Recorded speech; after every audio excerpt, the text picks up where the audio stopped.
Okay. I'm back to this game. Did you call me? Good day, Lord Phaethon. And I got it! I got it!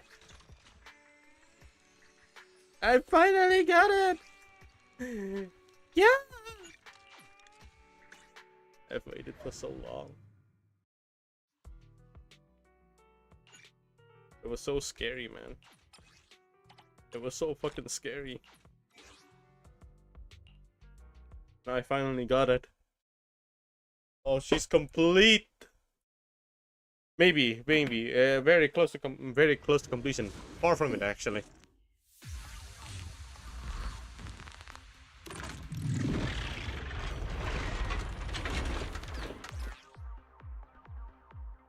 Ay.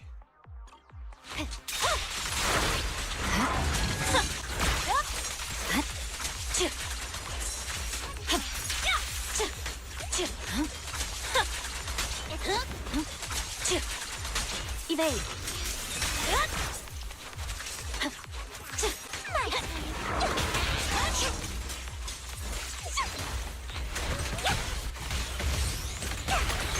You better not get my dress dirty. Why not come at me all at once? Hey! There's no time to lose.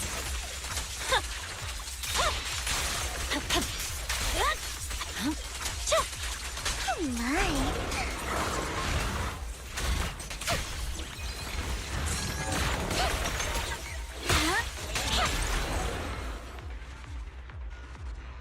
Cool.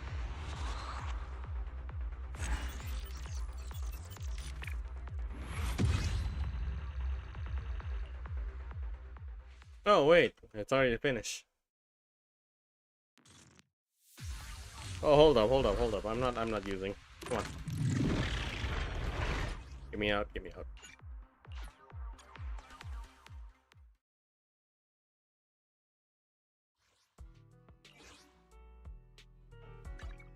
Did you call me? Meow. Okay. I would never turn down Lord Phaethon.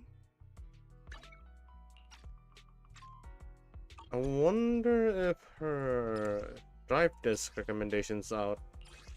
Oh, that makes sense. Oh my god. Wait, do I have it though? I do not. I don't. Okay. I can work on that. I could work on that. Okay, I couldn't work on that. But there's so many things I need to grind here. Good day, Lord Phaethon. Whatever. I finally got it.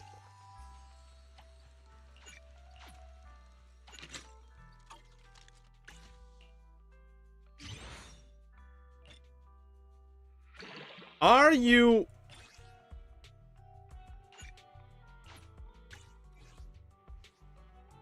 Oh no.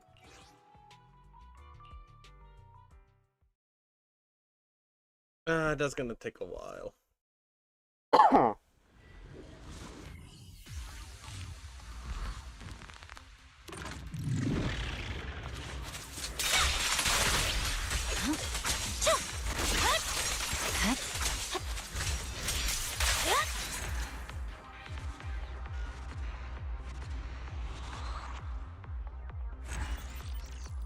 Wait, let me get more. I don't think it's enough.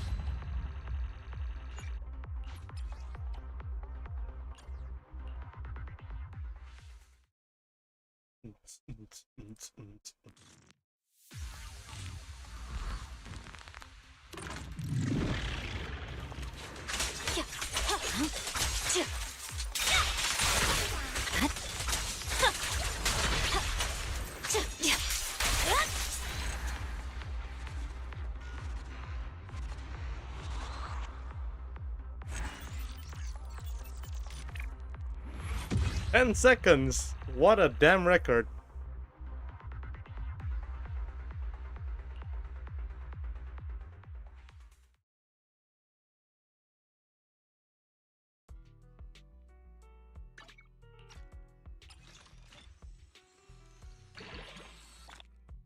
Alright. Alright, that one's maxed out, and on to the next.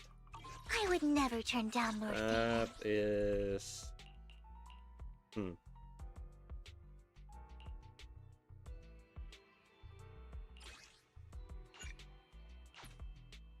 many materials though that I need? Oh my god.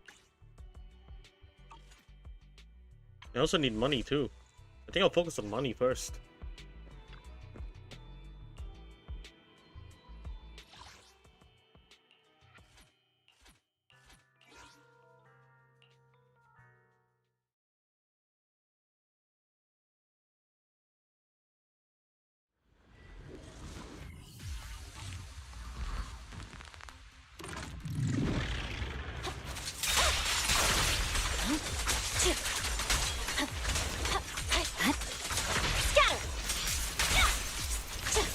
Oh, what?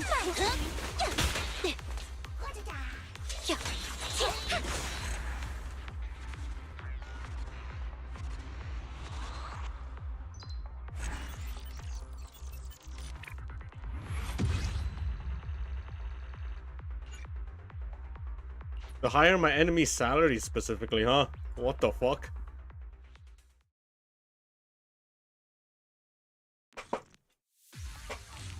What the hell?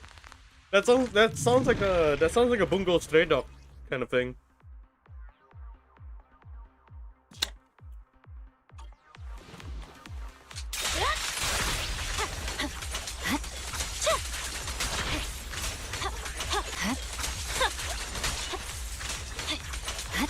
It's not time to shoot my bullet just yet.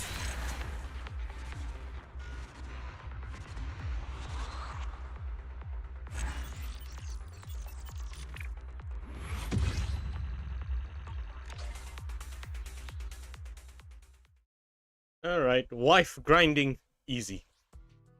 Finished. There's still more energy, but I think I'm gonna conserve it. Woo! Funny purple girl.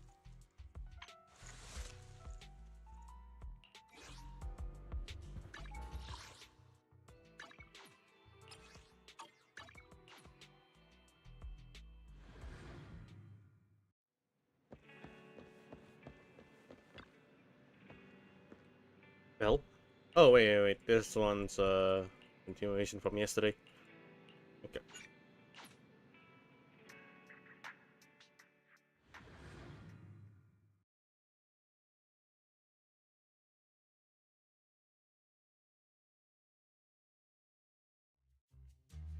Earlier, Vivian exchanged information with an acquaintance in auction house's lounge. Shawl, I didn't expect you to be working here. Perfect. I was just covering someone's shift. The screening here is super strict, and I was afraid the supervisor would realize I was new and subbing for someone, so I hid in the control room during the supervisor's inspection. He's Californian. So I happened to bump into this guy, a blonde man wearing a hat, and I think he was checking some footage. Then he logged that footage into the tape he brought. Later, I found that part of the footage had been wiped. Blonde, wearing a hat. Could it be Hugo? Do you know him? I think it's him. If it were Hugo... I think I know where he would hide the tape. Thank you, Shaw. You were a big help. Great! You also helped me a lot when I started working. I used to make mistakes all the time. If it weren't for you cleaning up my messes, I would have been fired ages ago. So I'm happy I could help you too. All right, go ahead and do what you need to do. We'll catch up another time. After saying goodbye to Ciel, Vivian leaves the lounge. Lord Phaeton, you're here. Someone I used to work part-time with just so happens to be covering a shift at the auction. I learned from her that Hugo once took some footage away with him.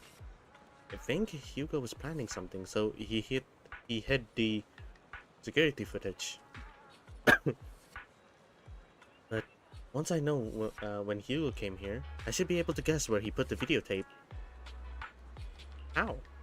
We are Mockingbird after all. It shouldn't be surprising we have subtle ways of communicating information, should it? Once on a mission, we can use communicators. So, Hugo trained a few birds and put trackers on so we could communicate. But after that mission ended, we let them roam free. But I just checked their trackers, and one of those birds flew near the auction venue on the day Hugo took the footage. It still flies around here from time to time. The tracker only gives a broad area, but I believe this might be something Hugo left for us to find. If I'm not mistaken, the videotape is hidden wherever the bird is. Can't be sure which bird Hugo used this time. But all the birds he originally trained had at least some black feathers. Lord Phaeton, let's split up and search the area. If you see a bird, you can send me a picture of it. I should be able to recognize it.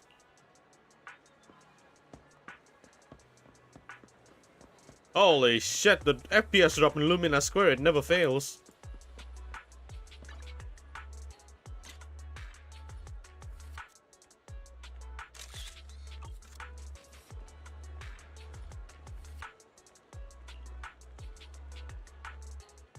I'm sending a picture of the panda-colored chunk of a bird to Vivian. Get a negative answer. Let's keep looking elsewhere.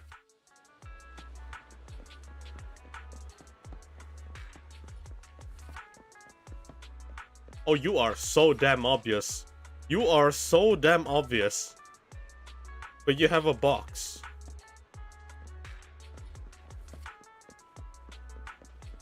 No, there's no way. It has a box.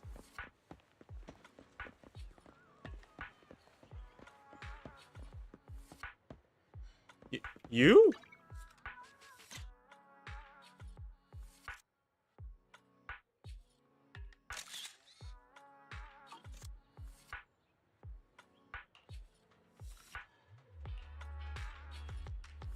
Oh, after receiving the photo, Vivian quickly responds. That's the one. She quickly comes over.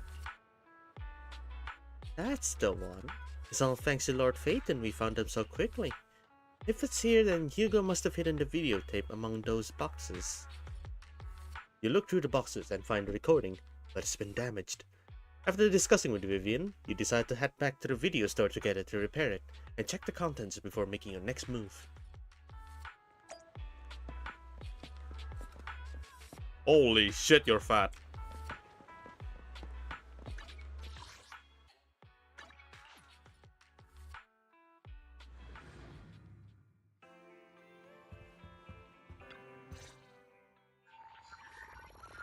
Barry repairs the videotape and you watch the recording. The content leaves you shocked. It's a conversation between Hugo and Camille. If I'm not mistaken, you and Vivian share the same goal. Silence is no good for negotiation. I just don't want Dina to reach a point of no return. Hasn't she already reached that point with what she's doing? The formula for the Landon serum was lost, but a batch survived, and Dina was able to develop a substance that can be used for mind control. She's trying to combine the two to make sacrifices that would obey human commands. If the dormant sacrifice and the remaining Landon serum are destroyed, we can put an end to this. Dina's concoction can't create sacrifices on its own. And the sacrifice core? That belongs to the creator, not her. Although I find Landon's methods despicable, I can't deny that the Exaltists and the creator are leading us in the right direction. I just don't want Dina to spend her life trapped by her father's mistakes. I mean, no offense, but I find your protectiveness rather weird. I will confirm the location of the dormant sacrifice and find the chance to relay the information to you. I do not want any of my people to be going into danger. As for the sacrifice core, I can only guarantee that it will not fall into her hands. Hello, Forgotten Now. As for how things will ultimately play out, The creator will guide me. The video abruptly comes to an end. Camille was actually destroying the dormant sacrifice? Why has Hugo never mentioned this before? Now Camille's actions make sense. But why did Hugo never tell us? Hugo... Belle, Lycon said there's something urgent he needs to discuss with us right now. All right, let's patch him in. Master Proxy, I apologize for disturbing you. We have just learned that the Ravenlock family will host a banquet tonight. His voice was a little bit soft here. Yeah, I think it didn't get amplified. This banquet is rather special, as they're allowing members of their family to invite business partners to attend.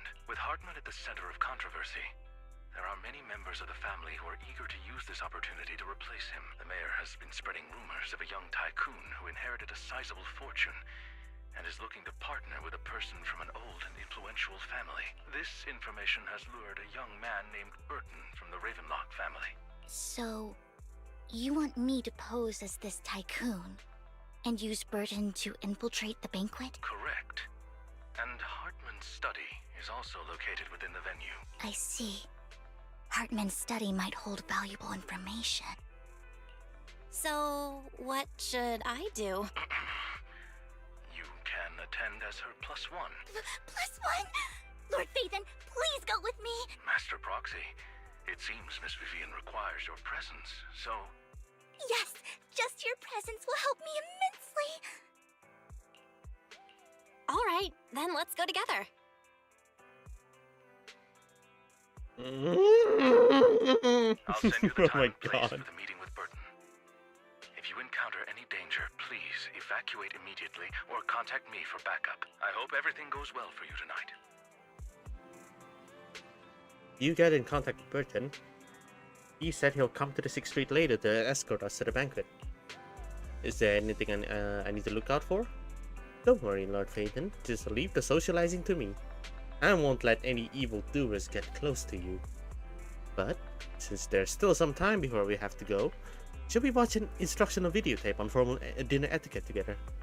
I learned everything from videotape when I first went undercover at a banquet for a mission too. Though such a method isn't sufficient to master it, it's enough to deal with this one excursion. Let's watch. Yep. I'll go over the key details for you as we watch the tape.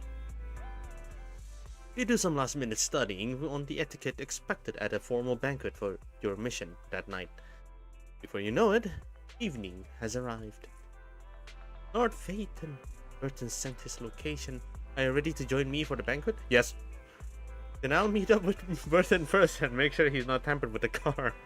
Lord Phaethon, please wait 5 minutes before joining me. It'll be safer this way. Vivian heads off first. After 5 minutes, she sends a message saying all is good. Let's go meet up.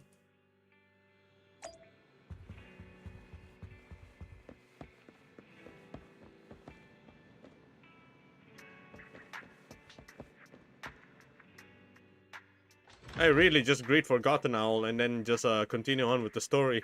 I mean, they just focus instead of asking how you're doing or something. My bad. My bad.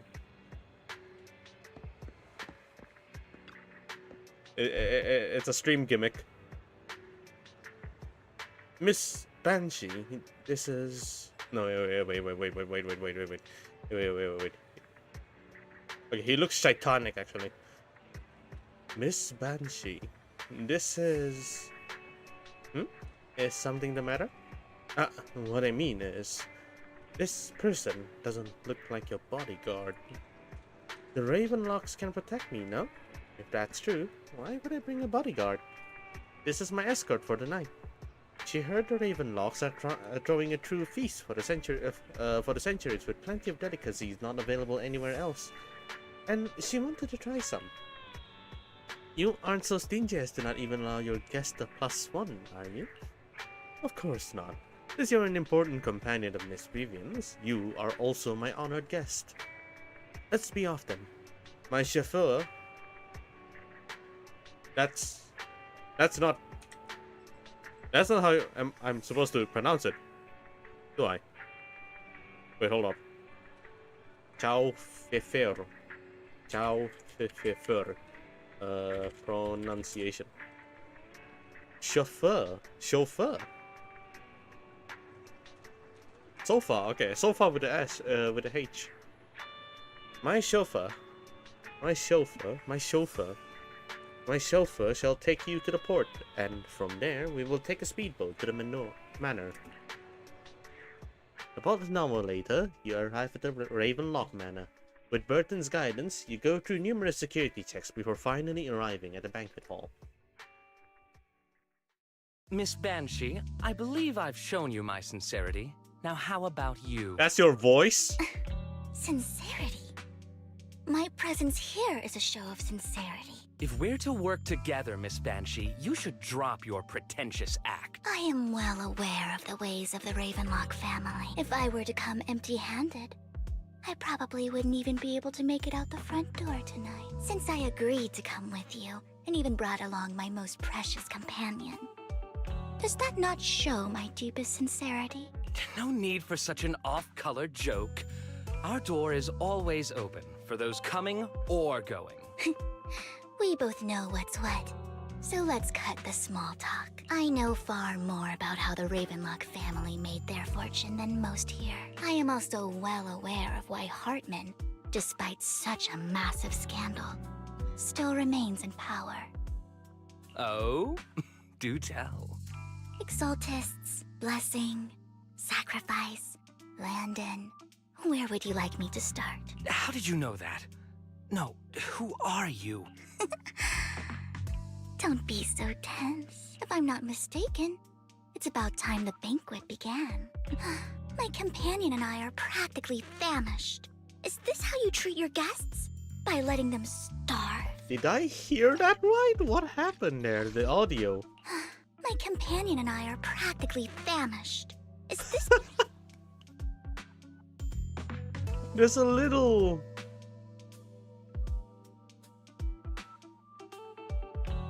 There's a little farty sound when she said famished. My companion and I are practically famished. Is this how you treat your guests? By letting them starve? I'm not disturbed by this, but what the hell? Vivian's voice actor actually emphasized the F so hard. My companion and I are practically famished.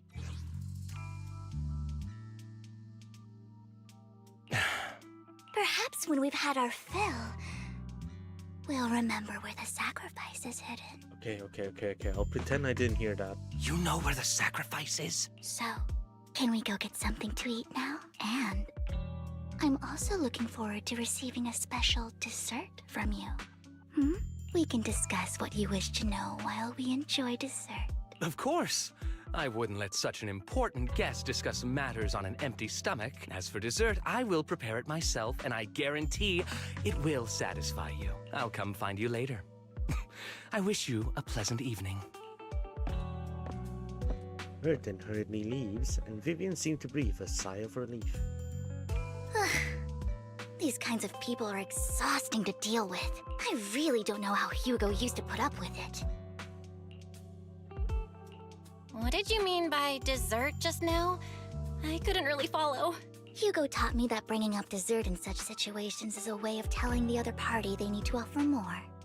Fortunately, that old fox Hartman is terrified of losing power. He's definitely keeping the destruction of the sacrifice and the fact that the sacrifice core is fake hidden from the other family members. Otherwise, Burton wouldn't have been so willing to raise his offer. Lord Phaethon, let's find Hartman's study when the banquet is at its busiest. What the hell? Oh, it is... is it the mic problem? Every time she pronounces the F, it's sound. He's definitely keeping the destruction of the sacrifice and the fact that the sacrifice core is fake hidden from the other family members. No, I can hear it. No, okay, not from the word sacrifice, it's from fake. Lord Phaethon, let's find Hartman's study when the banquet is at its busiest. There's something wrong with the mic, probably. He's definitely keeping the destruction of the sacrifice and the fact that the sacrifice core is fake hidden from the other family members. Lord Phaethon, let's find Hartman's...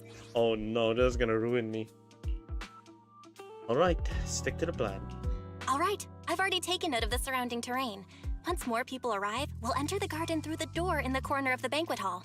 Wherever you go, I'll follow, Lord Phaethon. In accordance with the plan, you head deep into the manor and sneaking out of the banquet hall with Vivian. It doesn't take you long to reach Hartman's study, and with a gentle push, the door actually opened. Isn't this going a bit too well? The security around the manor is really strict, but inside might be more lax. But just in case, let's tell Lycon. Right. Having some backup would be safer. Let's check Hartman's recent correspondences for clues. I still have concerns about the sacrifice core. Right. Though the core he gave Gina was fake, Hartman might have left a trick up his sleeve and hid the real one. Then let's split up. You and Vivian search through Hartman's office for a while but find nothing. Just then, footsteps suddenly come from outside, and in a moment of panic, you hide behind a desk. Esteemed guests, is the catering at the Ravenlock family banquet not to your satisfaction? So much so that these two distinguished guests felt the need to come to my humble office to scavenge for food. Don't want to come out? Well, after all, you don't have long left. Burton, that greedy idiot, fell for the mayor's trap, but I never expected that he would bring you into my territory. I suppose I should thank him. Otherwise, I would have had to go to great lengths to eliminate you. Vivian, Phaethon, give Hugo my regard. Tell him I shall be taking the wealth and power of the Ravenlock family for myself. Hartman raises his gun, aiming at the desk. Yet there is no gunshot. With a clink of metal, a familiar voice comes. The bullet? How? Dear Uncle, why must we be so distant with one another? You can just tell me what you want to say directly. Hugo! Impossible! You're... Uncle, you must know a Ravenlock will never stop until they get what they want. Did you really think I would be defeated so soon? When I have yet to trample you into the dirt. Good lord! You filthy bastard! You only know how to resort to these petty tricks! Petty tricks? Perhaps you'd like to know what I managed to accomplish using this faked death of mine, my dear uncle. Whoa, what the hell? Shortly before. Faking my own death.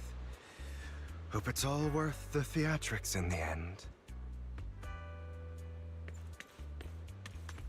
It was just to keep Hartman off my back, but maybe I went a little overboard. The manager must be pretty shaken up. I should apologize at some point.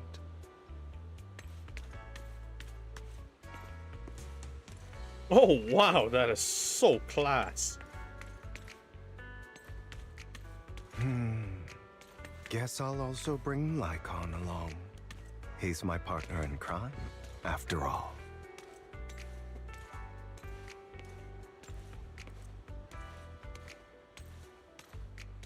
Until now, the stair physics it still amazes me.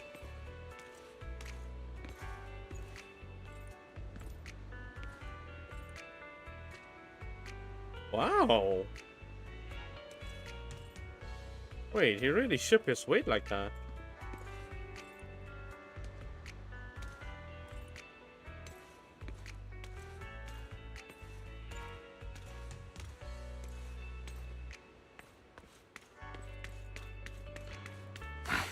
You're late. So strict. Spare me a moment to catch my breath, will you?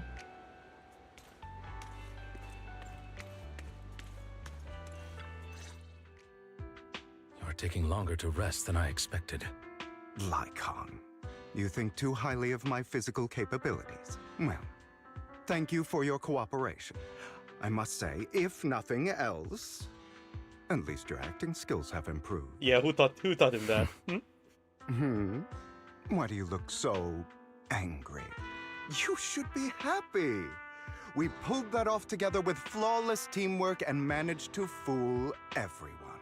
Drop your foolish facade. I'm glad you still remember the code we set all those years ago. Oh. And thank you for ensuring your sleight of hand didn't deteriorate. Oh, what? Right.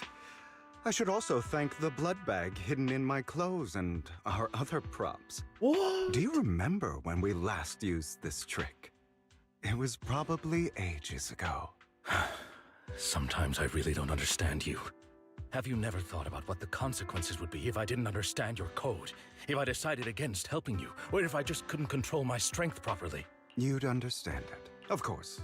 If things really did go awry, I had alternative plans. You wouldn't be so arrogant as to think I'd bet everything on you, would you? You're insane. Aw, I'm flattered. So what exactly is the purpose behind all this? Surely after going to such great lengths to erase your own existence, you don't just plan to hide here and reminisce about the past with me. Don't try to brush this off. I've already helped you enact your plan. Tell me the truth. Don't get your tail in a twist. I have more plans that require your assistance, so naturally I would not hide anything from you. Simply put, as things stand, whether as Hugo Vlad or as Mockingbird, I am doomed to die. Seems you've made quite a few enemies. As a member of the Ravenlock family, I negotiated with Edmund and managed to obtain resources from Tops for my future plans.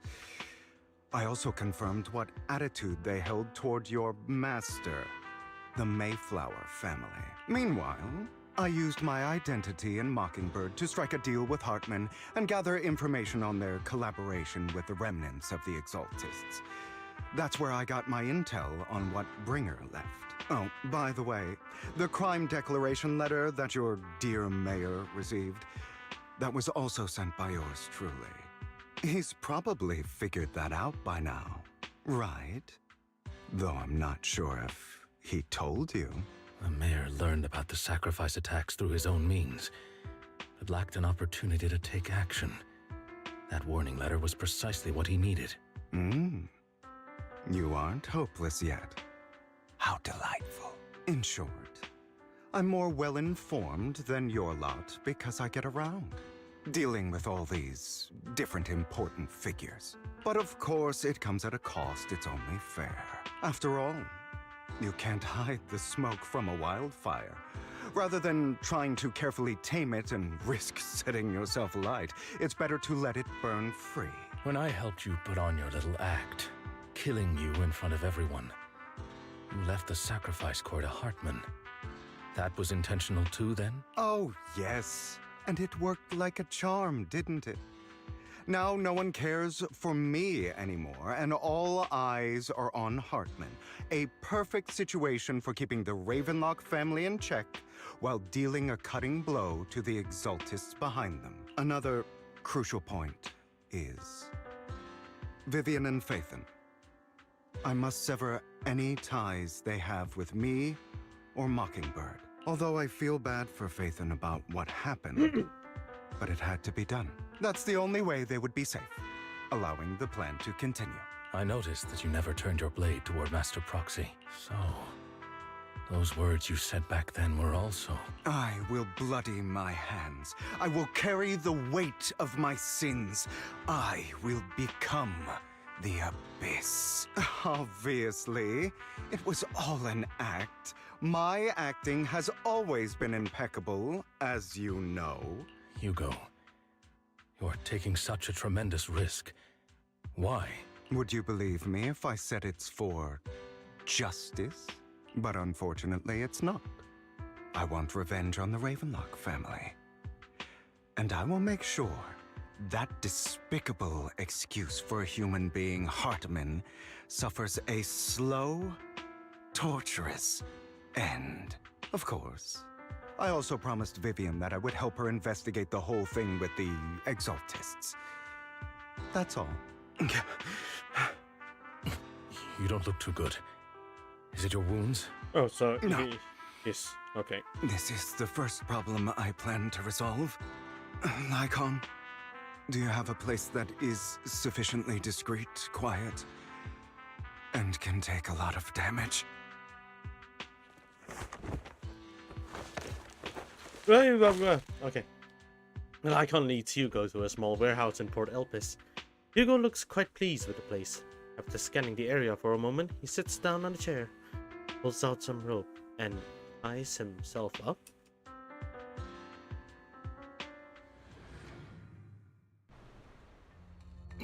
What exactly are you doing? Don't look at me like that. If I didn't have to do this, I wouldn't. Hartman recently obtained a bizarre substance, most likely from those crazy exaltists. Oh no. Malaysian Wi-Fi keeping it big as hell?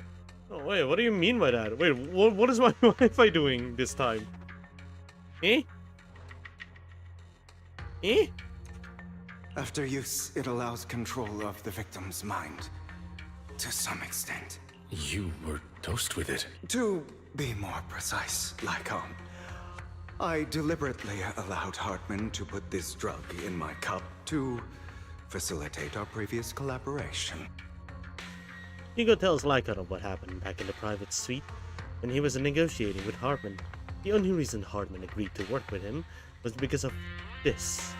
Because he had drugged that red liquid. After that, every time Hugo and Hartman met up, the latter would always add a small dose of that drug into Hugo's cup, then ask questions, attempting to glean information. After finding out about it, I quickly found someone to help analyze its composition. The good news is he gave me a very low dosage. Perhaps because he was afraid I might notice. There's a different medication that can delay its onset, preventing me from actually being under his control. I simply need to put on a show in front of my dear uncle. The bad news is that currently there is no antidote. When I delay those effects, however, they will accumulate and erupt when my body reaches its limit. It may even break my mind. And that's exactly what's happening now. I need to endure those accumulated consequences. So, I will lock myself in this room for however long that takes. I've tied my limbs to prevent me from smashing this place or accidentally hurting myself. Anyway, after you leave, do not open this door, no matter what you hear. I recommend seeking professional medical assistance. This is advice I received from a doctor. Or are you saying you don't believe I can make it? What the fuck? Malaysian Wi-Fi gave me because of what do you mean by that? Elaborate. Copper 77? What? Eh? Copper 77? Eh? So, I can't. Come find me here at the scheduled time. All you need to do is smile and await my victory. What if I want to stop you? You know you won't succeed. You never have. And you never will. Well, time is short. Let's begin. Oh. Oh no. What is this, man? Was there some kind of tension here? I understand. Don't die, you stupid bastard. Oh. After who knows how long, after enduring seemingly endless pain, Hugo finally awakens. The robes that bound him had come undone. Oh, he didn't know when that had happened. Hugo checked himself over. Thankfully, he hadn't injured himself that badly while he was going crazy. What's my favorite anime, Habibi? The answer is Boku no sorry, okay. Okay, no. It's Orimo. No. I'm sorry. It's Ero Manga Sensei. Oh no! Oh my god. No, not that one.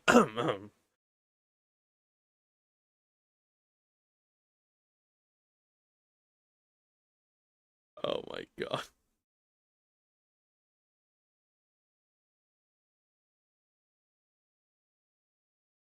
Okay.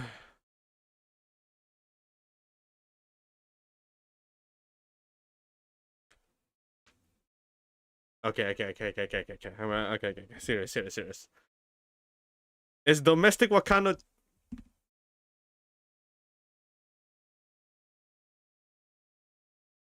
I don't have a specific favorites. Actually, I don't have a specific favorites.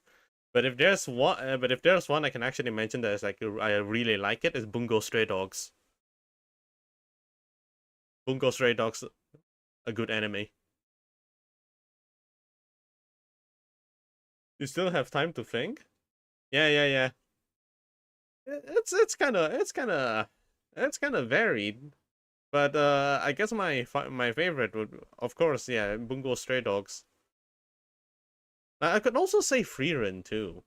Yeah, I could also say Freerun.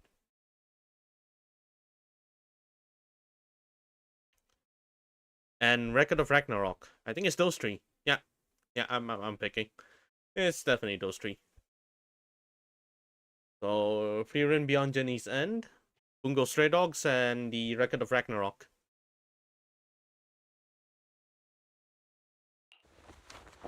Okay, hold up.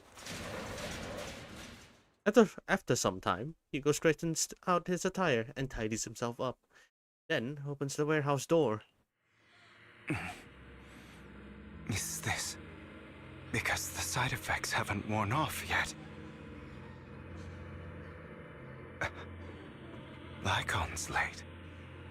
I'm surprised. Or is something wrong with time itself? Looks like someone's over there. Might as well go ask.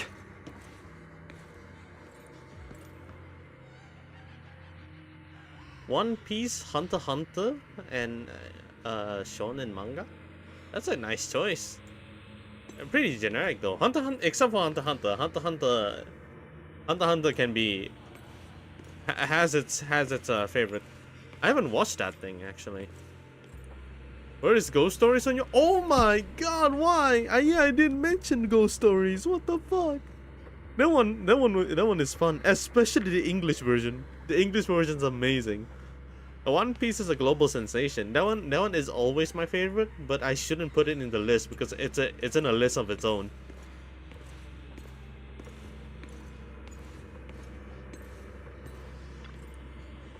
It's all your fault. Why were you born with those eyes? If it weren't for you, I wouldn't be in this mess. I had made it. I endured for so long. All those years of planning. I was so close. Already agreed. You go and beg him to reconsider for me, okay? Wait. No, wait, she's begging, okay. You go and beg him to reconsider for me, okay? Tell him you'll do anything. Tell him to take me back. No, he won't want to see you now. You can't go and see him. Oh, it's a different person talking. Shit. Mother. Oh. It's all your fault. I wish I had never given birth to you.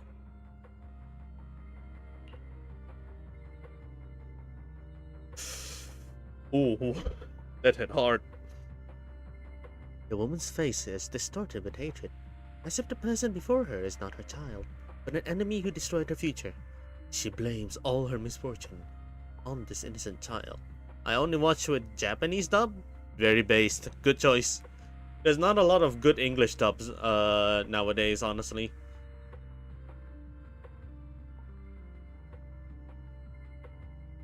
I'm an exception though. I don't watch Japanese dub except when there's no choice. Like if there's a choice for me to watch English, I would do it. Although I have an intention behind it though. I watch Japanese to enjoy it, but I listen to the English dub to study it usually. Because a lot of them actually did some really nice work.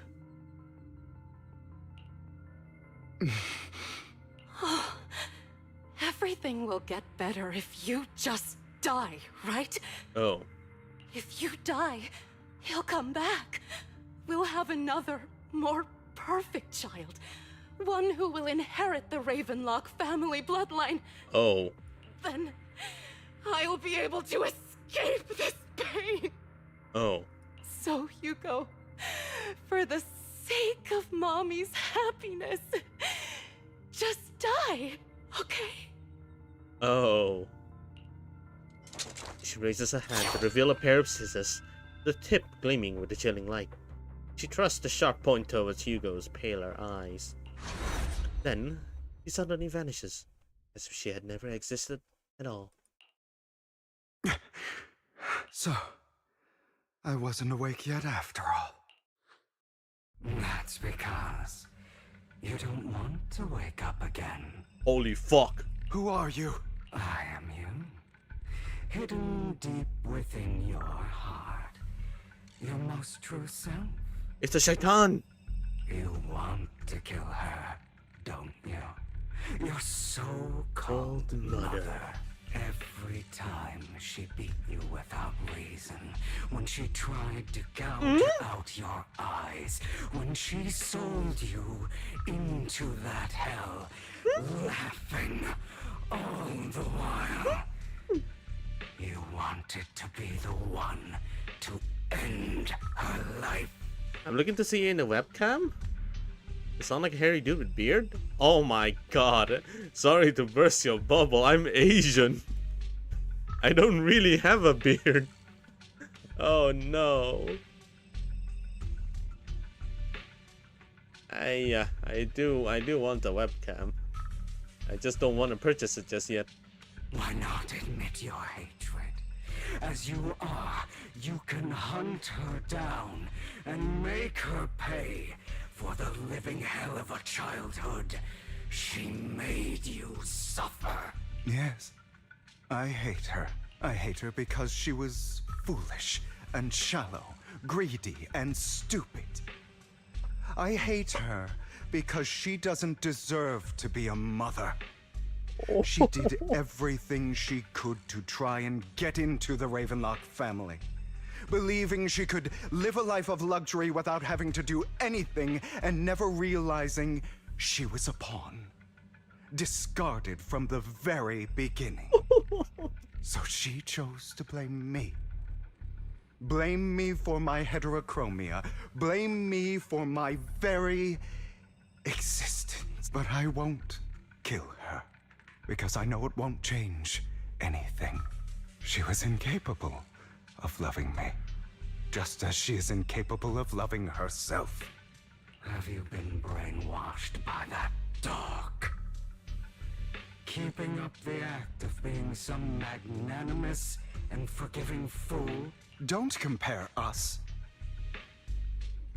Can it be switched to Japanese dub? I'm sorry, I'm not gonna do that. Yeah, I'm not gonna change it to Japanese dub. I can't focus. I've simply come to understand love or hate. I make my own choices, and they have nothing to do with anyone else. And I also don't have the audio file as well. It's not downloaded. She sold you to the Ravenlock family for a huge sum of money. She used that money to start a new life without you. While she was indulging herself, you were going through hell in the Ravenlock Manor. Does it not torment you? Do you not feel the hatred? Wow. Do you not want to demand answers? Kill her. Only by killing her can you be truly free. For a long time, I thought the same way. But now, well, I want to make a different choice. Stop lying to yourself. You never had a choice. This weak-minded thinking will only lead you to failure. Like before, you'll be nothing but a worm, trampled into the dirt by those so-called elites. Do you still not get it? This is how the world is, and always has been. Hesitate and you'll be the victim. If you don't grab your knife first, you'll end up being on the other end of the blade. If you want to change anything, you must first become the one who makes the rules. Just like that woman. The only reason she could treat us that way was because we were weak. So listen to me. Find that woman, kill her, and prove to this world your strength! It's what she deserves! Why forgive them? They don't deserve it! I'm not forgiving them. Or rather, I don't care about them. They don't even matter, at least not yet. You know, perhaps the person I hate the most, the one I truly cannot forgive, has never been someone else, but rather my weak, powerless past self who could do nothing but hide inside a closet and cry. I hate myself for having neither the strength nor the courage to resist. I hate myself for begging for so-called familial love, even after being treated so terribly. I hate that despite the pain of my wounds, I still hope to receive the carrot and not the stick. And that me is you, correct? So, I forgive you. I forgive myself. You'll regret this, fool. Your pretty words mean nothing. You will ultimately return here to me.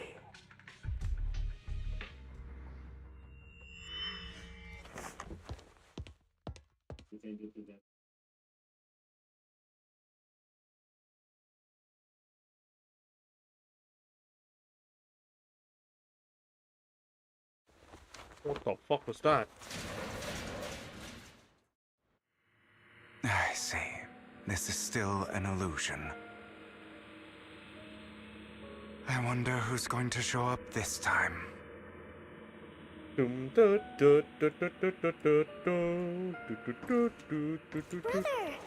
Oh.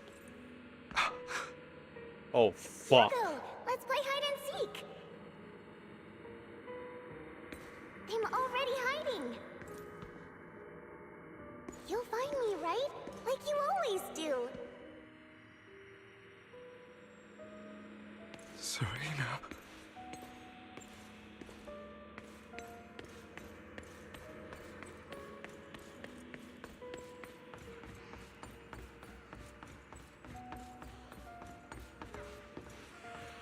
You're looking in the wrong place.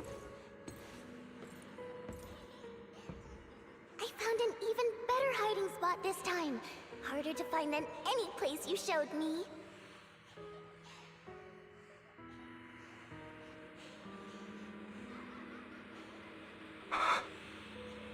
Hey, Hugo. Do you ever wonder why I had to die? It was because of me. That's right. It was because of you. It's all your fault. If only you didn't exist, I wouldn't have had to suffer.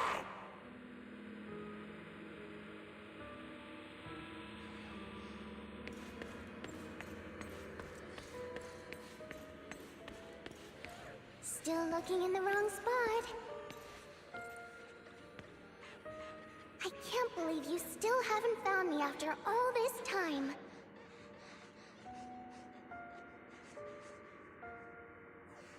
Have you forgotten about me?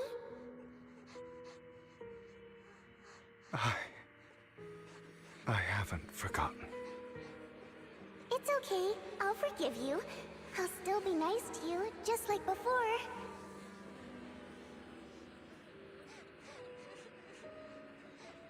I was the only one who was ever nice to you, wasn't I?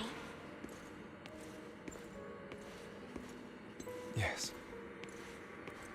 Then tell me, why do good people always suffer? Why is kindness always punished instead? Tell me, Hugo, why?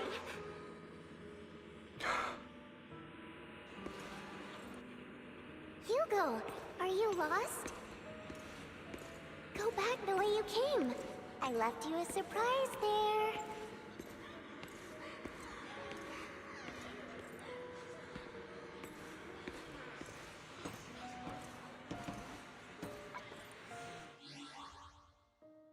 Oh, but I did not notice.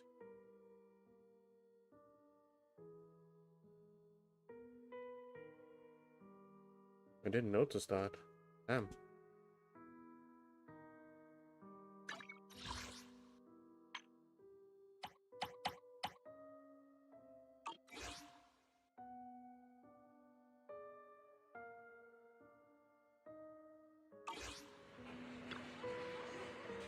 What a cruel bastard. As expected of a disgusting bastard. Lady Serena was so nice to him. Yet how does he still have the nerve to stay in this house? We shouldn't have let him in from the start. Filthy, lonely blood. Curses and insult encircle Hugo, piercing his skin like frozen knives.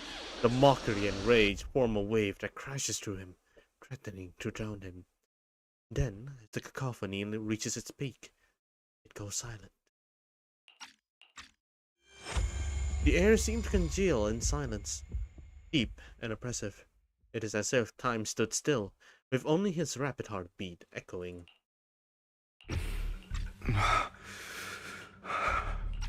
We meet. Wait.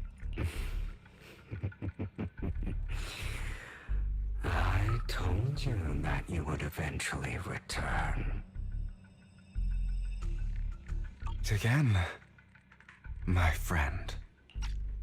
I told you, I am you. The side of you that you've always tried to deny existed. Of course.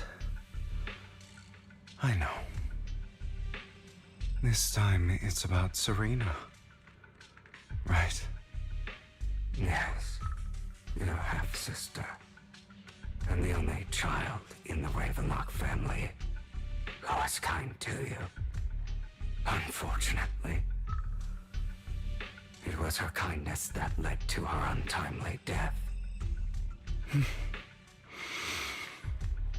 It was my fault. I don't like the way you blame yourself. Because that means I'm to blame as well. And I don't think I did anything wrong. Your mother sold you to the Ravenlocks. And your father, he saw your talent and wanted to use you to push the other children into competing with each other. My brothers and sisters wanted to get rid of me from the moment they first saw me. In their eyes, you were no more than a slave. But Serena dared to treat you, a slave, as if you were human.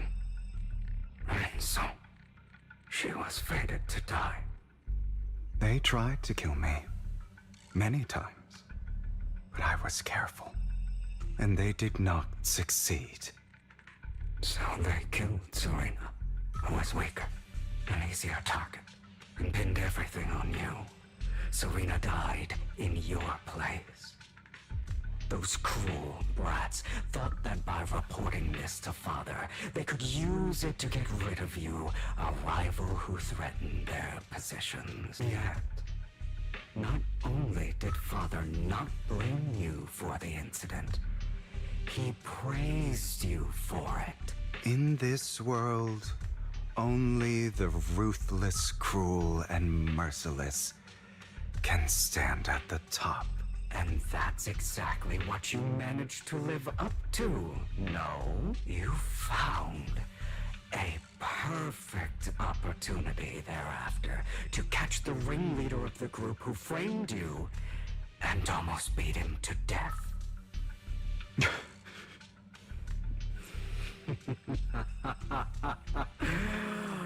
Oh, you should have seen the expression on your face back then. Oh, crazed and manic with utmost delight. I don't remember that.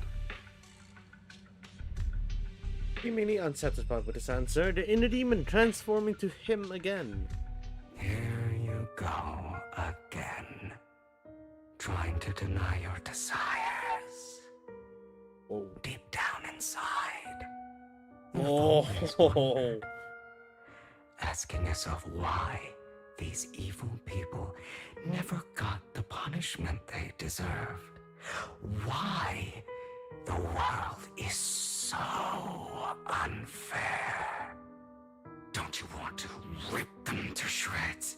Just like that day when you beat that boy's face into the dirt until he was barely recognizable. His disgusting blood staining your fists. Recall your exhilaration, your cathartic release of rage, that outpour of hatred. That victory belongs to you. You deserve it. Those brothers and sisters of mine are all dead. I cannot take revenge against the long deceased. They died by Hartman's hand.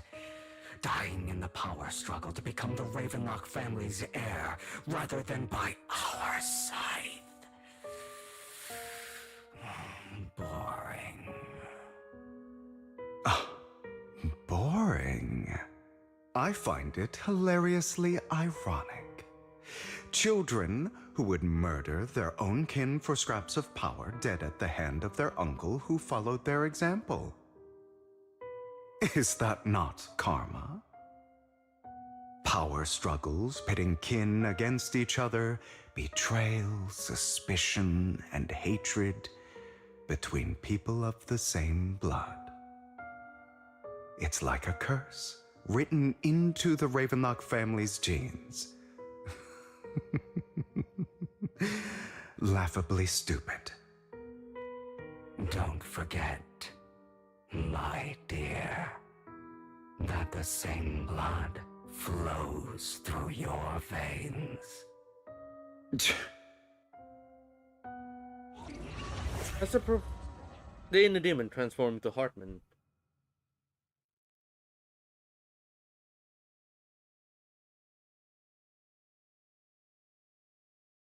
That's right, my dear nephew.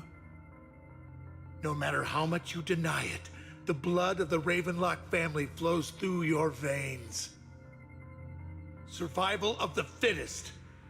Only the strongest deserve to live. Only the strongest deserve to rule. This is the path of success that has led the Ravenlock family to victory countless times. A blessing and a curse etched into your flesh and blood. As long as you live, you'll never escape the mark of family. You are destined to one day become someone like me, like your father.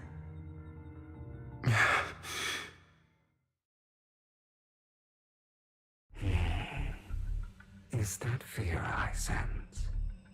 I can see you trembling.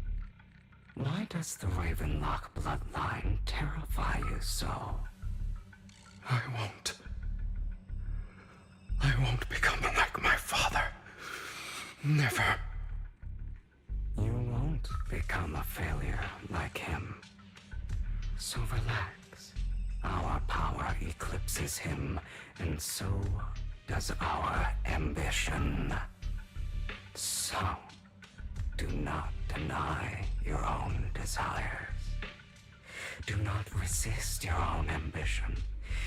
This is the talent you were born with. The best gift fate has ever given you. Admit it. Deep within your heart lies a spark, yearning to ignite a raging inferno that will burn everything down. And I am that spark.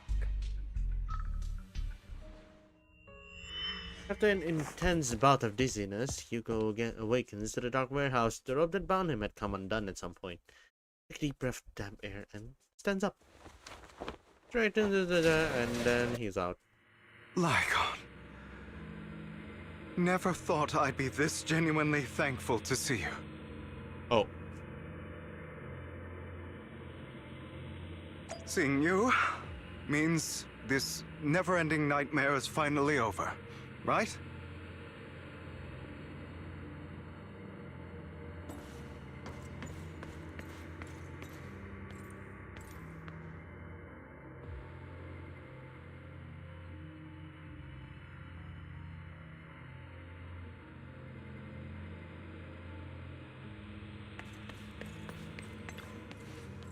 Why did you break our oath?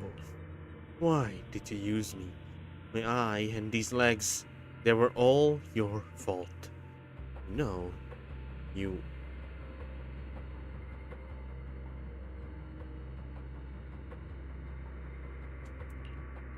are exactly like your father. Oh dear.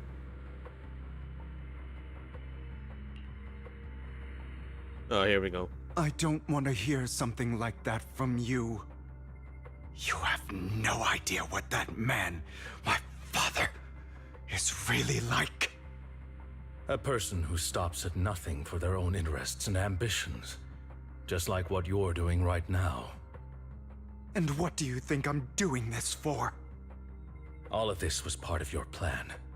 You knew where the Ravenlock family was going to be, so you set Mockingbird's target there. To seek revenge, you plotted to assassinate your own father, but he was too vigilant, and you failed. After almost being assassinated, your father was furious and locked everyone in the hall, but was unable to find the assassin. And what a coincidence that a hollow disaster just occurred in the vicinity. So he used it to eliminate all the unfamiliar faces there, turning them into victims of the Hollow, an easy feat for the Ravenlock family. So, the one who killed innocents was my father, not me. You knew what choice an extremist like him would make, and you used the chaos to once again attempt an assassination.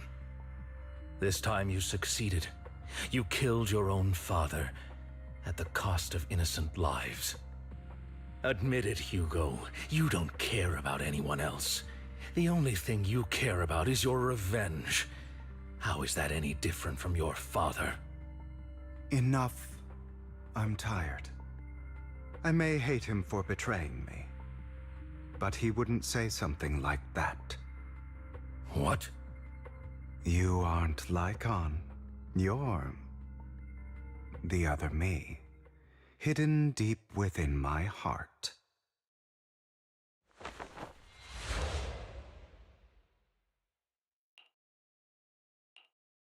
I've been waiting for you, my dear. It seems you've already grown accustomed to this place, even turning the tables on me. Just as you said, you are me, and I am you.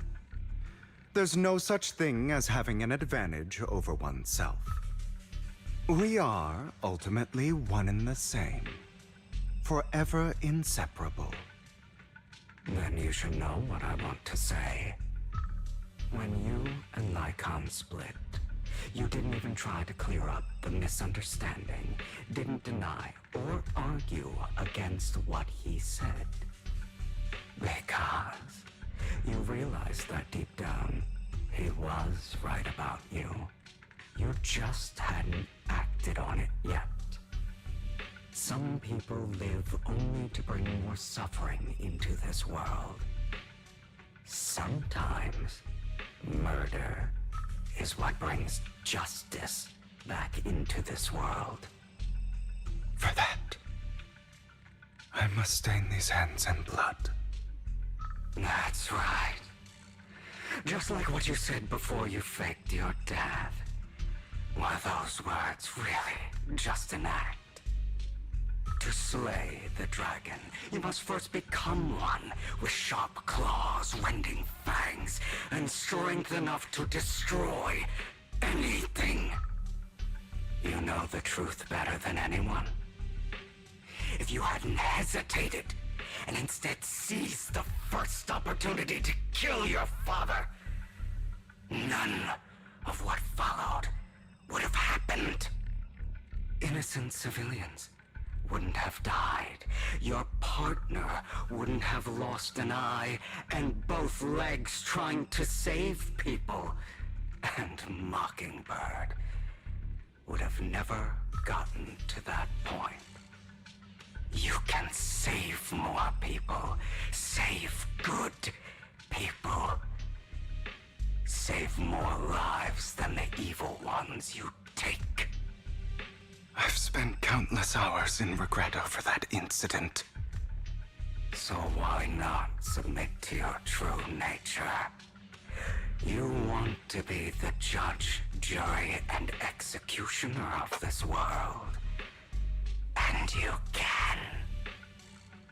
I wasn't responsible for Father's death. The true mastermind is my uncle, Hartman. His schemes to kill the head of the family were all so he could take control. Mockingbird was simply unlucky enough to get caught up in it. So, for a behemoth like the Ravenlock family, with its roots so deep, a single person's death, regardless of who that person is, wouldn't change anything. Of course, whether it's Tops, the Mayflower family, or even the entire world, it's actually all the same. I refuse to be dragged down by pointless hatred any longer. You foolish, stubborn idiot. Do you understand the power of hatred? Have we not come this far precisely because of it? Or are you going to follow Lycon and Jack's twisted logic? Come on. You don't actually trust anyone? Otherwise, why would you hide this whole scheme of faking your death from them?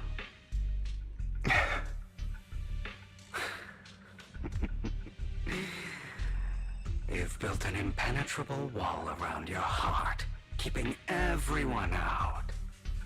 Of course you are right to do so. No one in this world can be trusted. Always.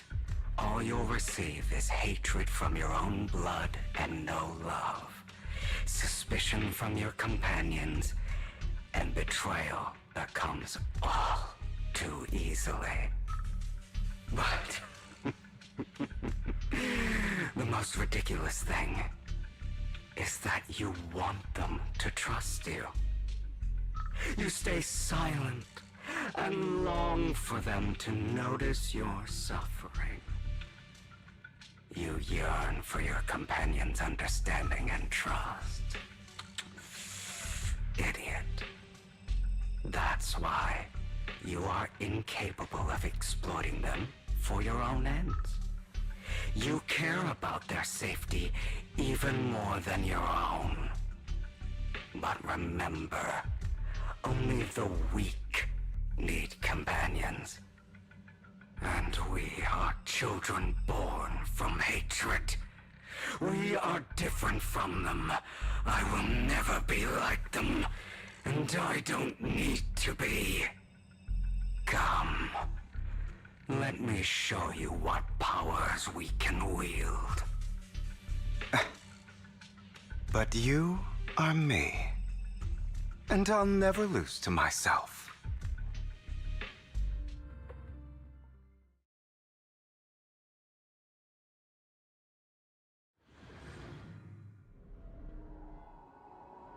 Oh.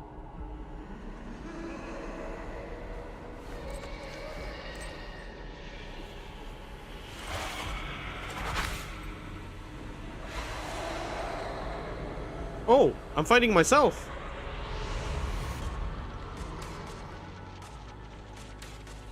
Wait, one moment.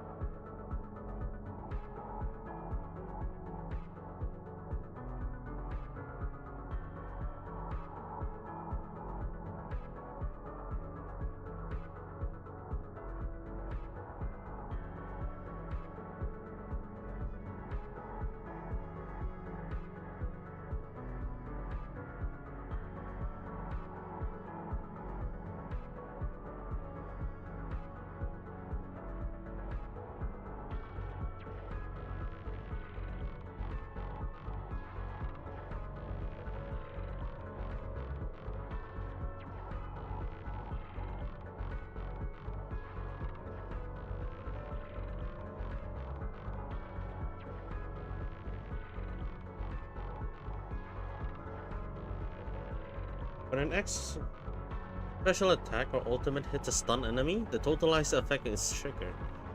Increase the skill damage multiplier depending on remaining stun duration. After triggering totalized, the enemy will recover from stun from a certain amount of days will be inflicted based on the remaining stun duration. What? What?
Think about all the injustice you've suffered.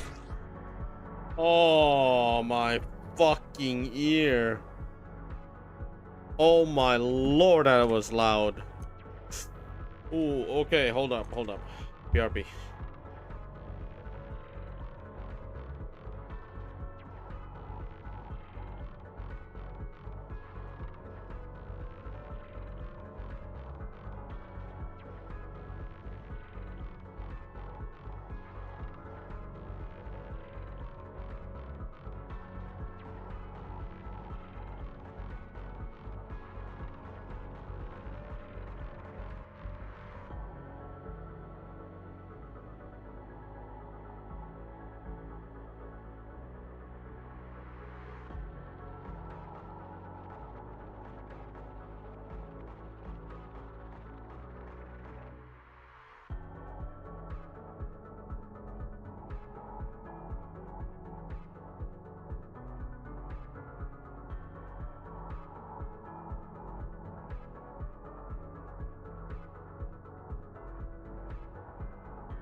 Whoa! Okay, okay. I understood.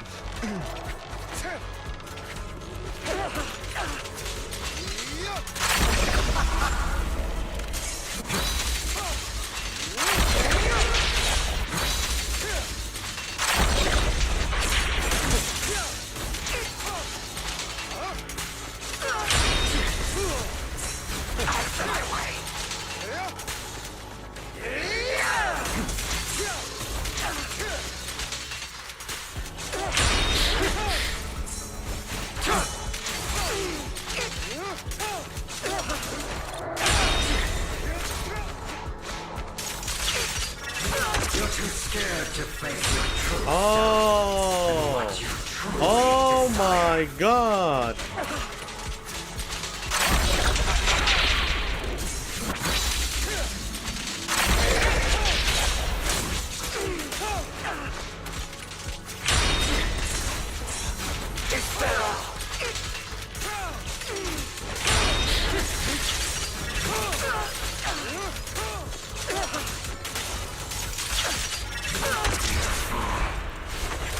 Trying to kill me. You think you can just get rid of me? Without me, you are nothing. For what it's worth, thank you. Don't be afraid. You and I are inseparable. You're part of me, just as I am part of you. Fancy words won't change anything. No. It's not just platitudes. I finally understand now. Some pain only fades when it's seen, when it's accepted. So I won't fight you anymore. I won't hate myself anymore. Weakness, hatred, malice, strength, forgiveness, justice. They're all part of me.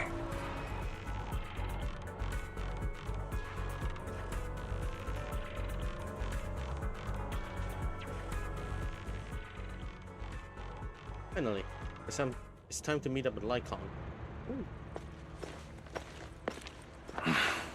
Hugo, it's time.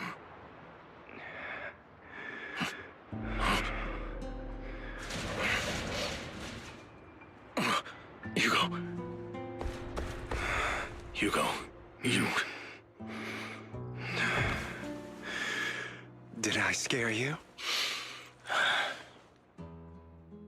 I made it through. I won. No praise for me, my dearest partner.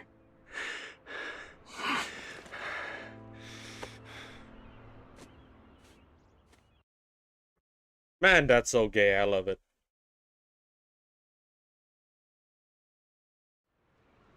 This is just like what I saw in my dream. I guess there are still some lingering side effects.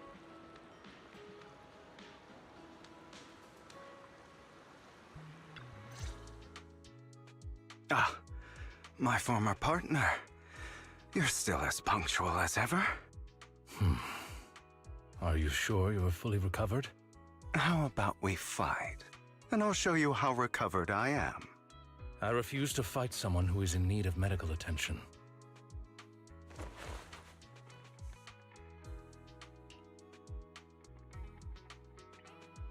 How thoughtful.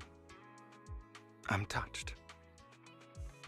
Or perhaps is this simply part of Victoria Housekeeping's professional care?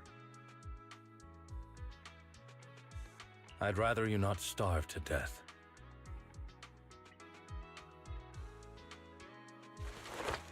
Hugo takes the coin. After a moment of silence, he eventually eats it. The chocolate, Not isn't to it? your liking. I'm fairly certain this is the same kind as before. No. I've just gone too long without food. It feels a bit uncomfortable. Either way, thank you. Now tell me, what exactly happened in the warehouse? Just going a bit crazy from you know what. Were you expecting anything else? But I did have a very long dream. A dream about many things from the past. If I had to put it into words, it would be like giving myself psychological therapy.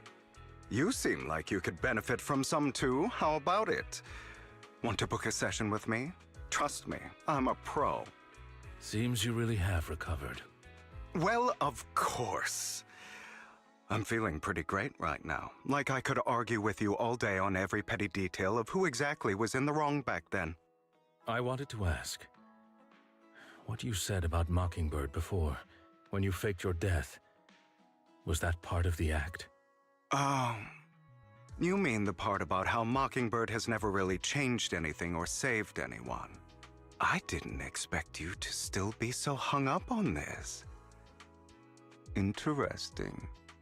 After all, it was you who chose to betray Mockingbird. To betray me. Just as I said before, I never considered Mockingbird a failure.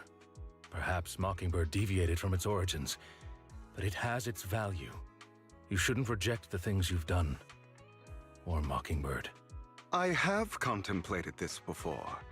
Yes. Mockingbird has helped some people and has genuinely managed to cause trouble for those who abuse their positions of power for evil. Yet those in high positions still possess immense resources, and the people we helped remain destitute and suffering, willing to become slaves to those in power for scraps. But just as you said, even if what we did was childishly idealistic and flawed, as little as we actually achieved, even the slightest change is by no means meaningless. Nothing holds more value to me than Mockingbird. Hugo stares out at the ocean. A gentle breeze lifts his golden locks. The sunlight glances at both of his eyes. All right, let's catch up later. I still have things to do and need to wrap up my plan. I thought you would rest up first. As much as I would prefer that. My dear uncle and the Exaltus fanatics likely would not give me such an opportunity. If all has gone to plan, the fish will have taken the bait already. And if everything goes very well, I'll soon have solid evidence of the Ravenlock family's crimes. Well then, thank you for your assistance, former partner. Let's part ways here. I'll go with you. Lycon, surely you don't think that because I just recovered, I'm too weak to deal with those useless fools. Hartman's actions will disturb the safety of New Eridu. As I serve the mayor, I should intervene. Very well, whatever. Let's go. And don't slow me down.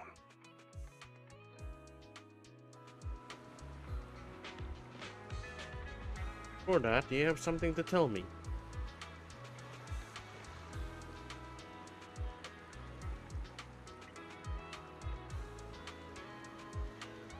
Don't play coy with me. I know you're not spilling the whole plan. So, you kick things off by approaching Edmund from the top's big shot. How did you manage to sweet talk him?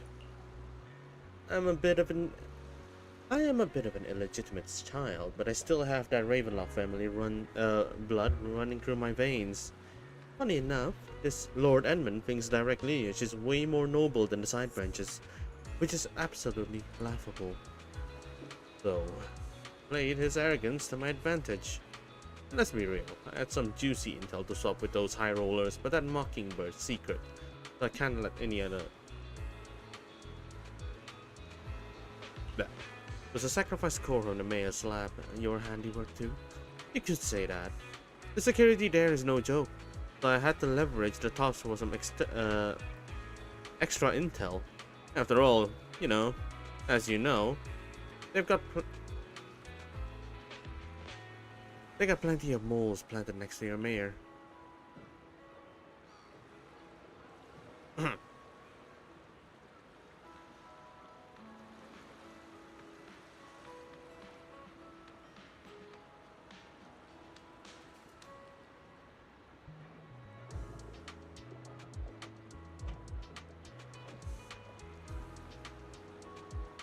And it was you who threw the sacrifice core up for auction to lure in the Exaltus. You know they'd be all over it.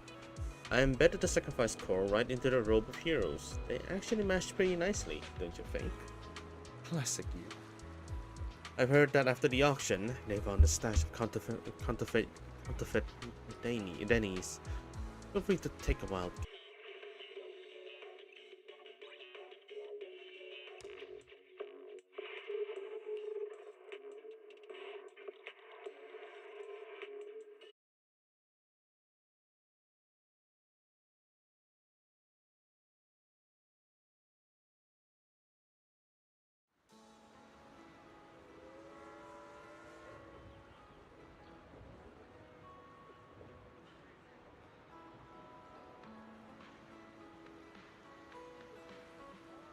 I'm back.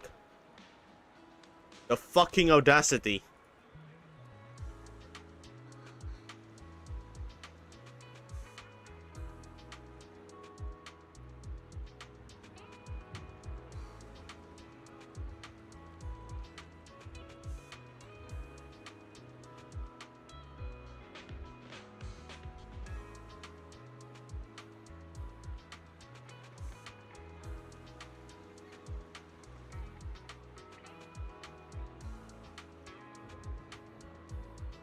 Alright, I lost the entire mood to actually stream this game.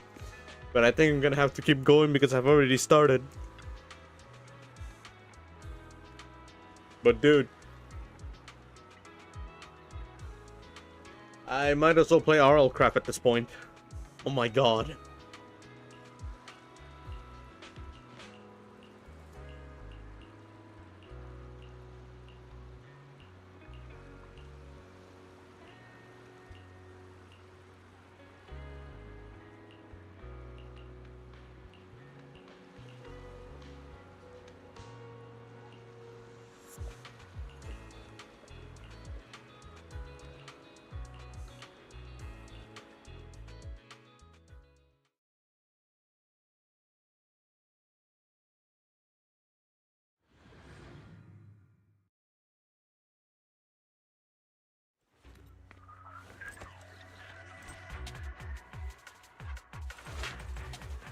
The hell? You blinked a little bit. Oh, wait. I think I was supposed to do this.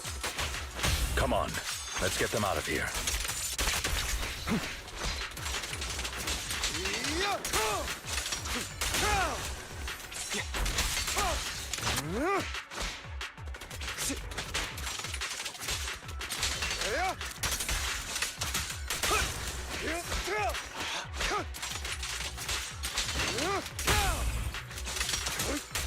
I'm not opposed to working with you.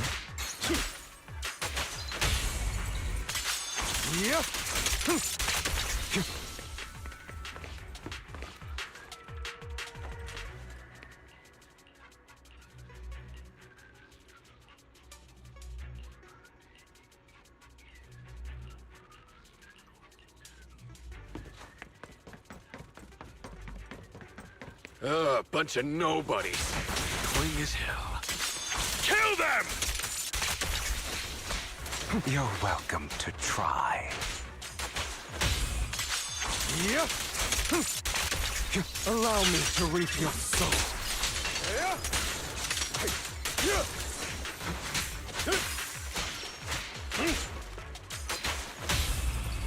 Awaiting order. Let the party begin. More workers here. And quite a lot of them.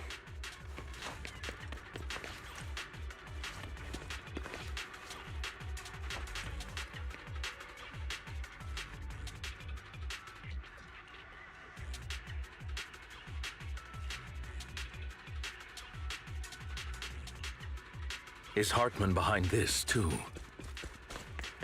In position. Of course.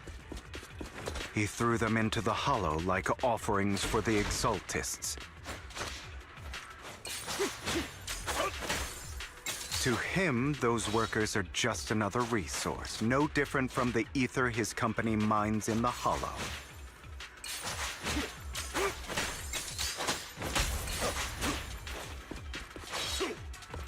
What a coincidence.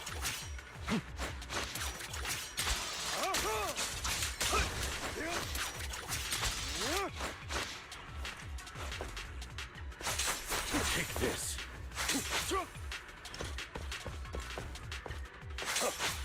I'm here.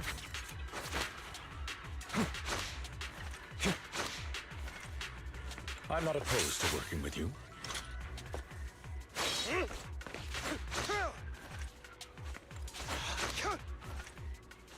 Oh, that's a right leg. Say no more. Oh.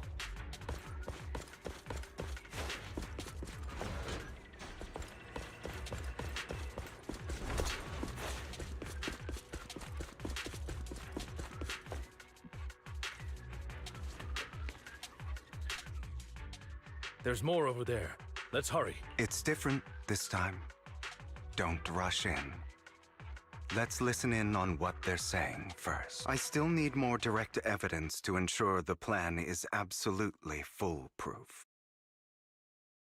The compensation you promised, it's all real, right? All we have to do is follow you into the hollow for some simple tasks, and you'll give us a huge sum of dennies. It sounds real suspicious. Shut your trap. You keep yapping and asking questions. If this is all so suspicious, why were you so eager to sign up for it? Because I don't have a choice. My daughter was previously caught in the hollow disaster and suffered severe corruption. The treatment costs have completely drained our family's savings. So that's why... It's the same for me. A serious illness at a senior age. I need the money. Who would risk taking a job like this unless they were desperate? I'll do it. No matter how suspicious. As long as I can get paid, I'll do anything. Even risk my life! Wait, you people from the Ravenlock family, you're part of a big company in Tops. You wouldn't go back on your word, right? Don't worry, you'll get every denny you were promised. But before we start, you all need to take this medicine first.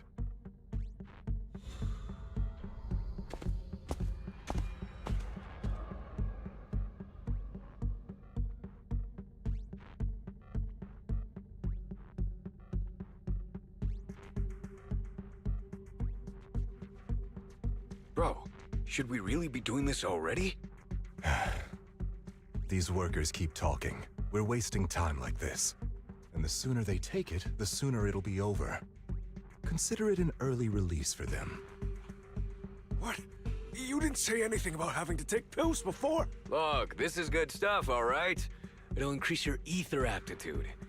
There's tons of people who'd kill for something like this. Exactly! You'll be working in the hollow for several hours. This is essential medication. You have to take it before we continue.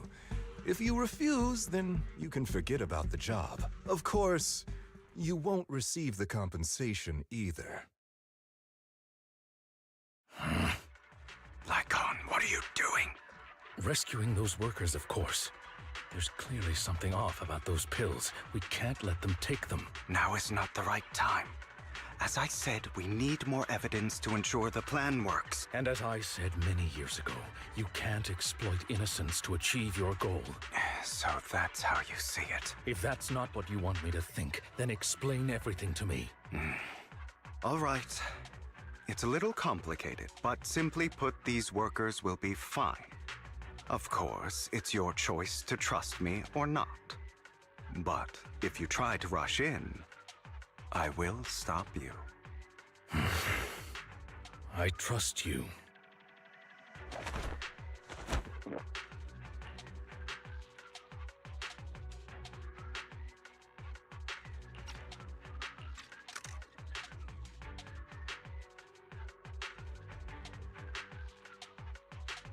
All right. That's the evidence. Now we can go and beat them into the ground as much as you want. Don't forget, you owe me an explanation. Also, don't overdo it and kill them, even if they're the worst of the Ravenlock family.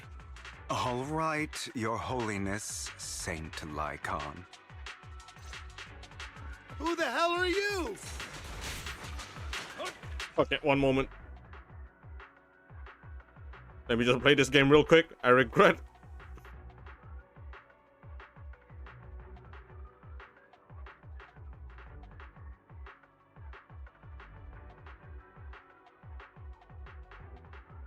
I didn't mean to search match, but well, apparently I found it. Oh my god.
Can't remember the last time we worked this well as a team. Scram before I get angry.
Your legs? How are they feeling? I'm fine. To be honest, I think I prefer the way you used to fight. The end is nigh. You had a lot more aggression.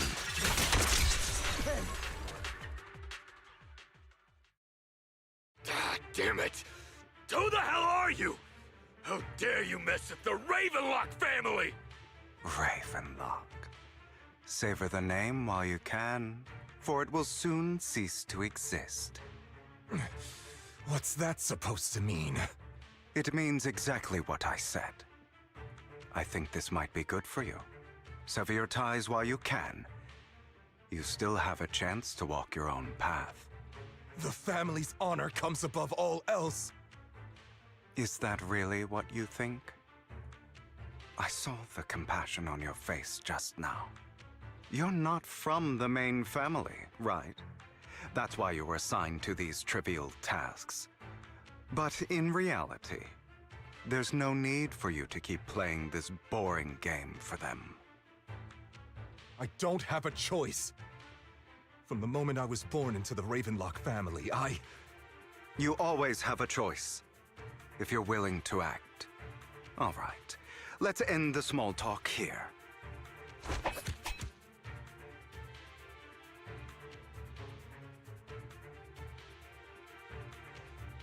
Don't worry, Lycon. I didn't hit them too hard, just enough to keep them quiet. How's that? My acting's pretty good, right? As always, a certain someone should take some lessons from you. I'll leave the rest to you then. Okie dokie.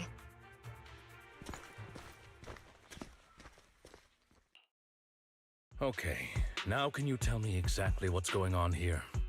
As you can see, that worker just now was actually an informant of mine. The pills were swapped out with vitamin tablets. Outside of this batch, some workers have already taken the actual substance Hartman has. But rest assured, the antidote for it is already in development. I found the best in the field to help, and with the data I collected before, we should have results soon. I wanted to ask. The reason you decided to lock yourself in a room and endure the effects of the drug, besides getting evidence, it was also to collect data on this drug in order to create an antidote, correct? Jesus. It seems you're not completely beyond hope. Holy shit. I thought you were just being stubborn. You took the risk for that? Sometimes I wonder if you know me at all. Holy crap. Then, I have one last question. Why did you never tell me any of this back then? The truth is, I heard everything. That entire conversation between you and Jack. Before he passed away in that small attic. When Jack called you aside and gave you those warnings. When he told me you might go down the wrong path? That's right. You never said anything. What would I even do? Scream and rage over your suspicions, or get on my knees and beg for you to trust me? You know there's no way I'd allow myself to do such a thing. Besides, back then, even I was confused about myself.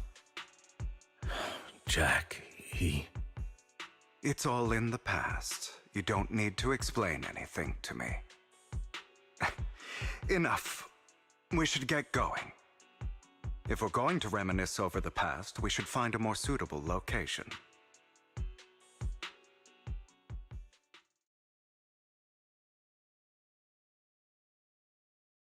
Icon? That incident back then. I didn't do it. It was a scheme Hartman devised to take over the family. It was Hartman who killed my father, too. I only discovered the truth long after the fact. I did indeed attack my father, and I thought he was dead. But he wasn't. I couldn't kill him.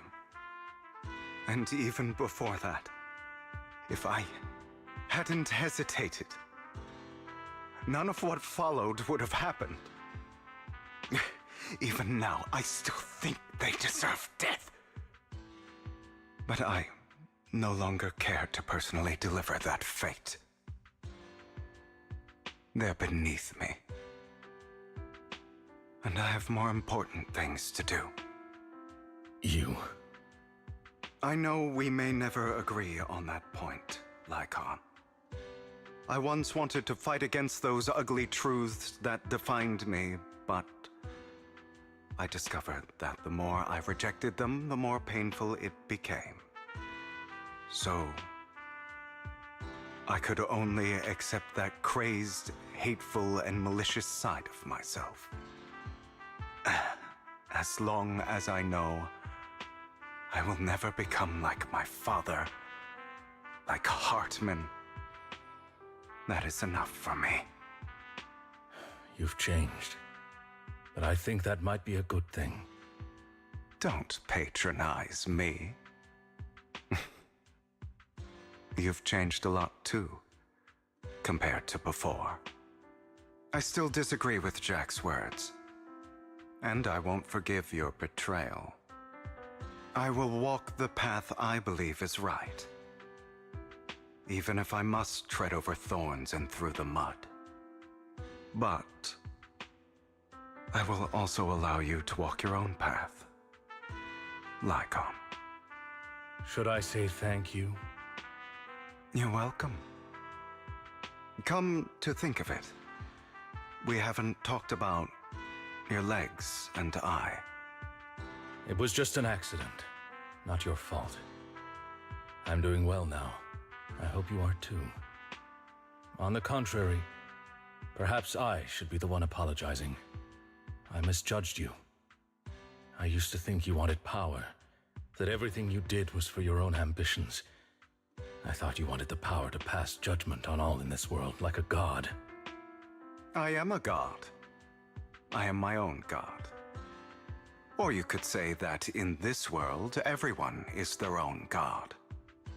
There are many things that we are powerless to change. But there are also many choices we can make. Just as I said before, I am the only one who can kill me or save me. I'm glad you think that way. Let's go. I still have one last thing to do. To witness the end of Ravenlock.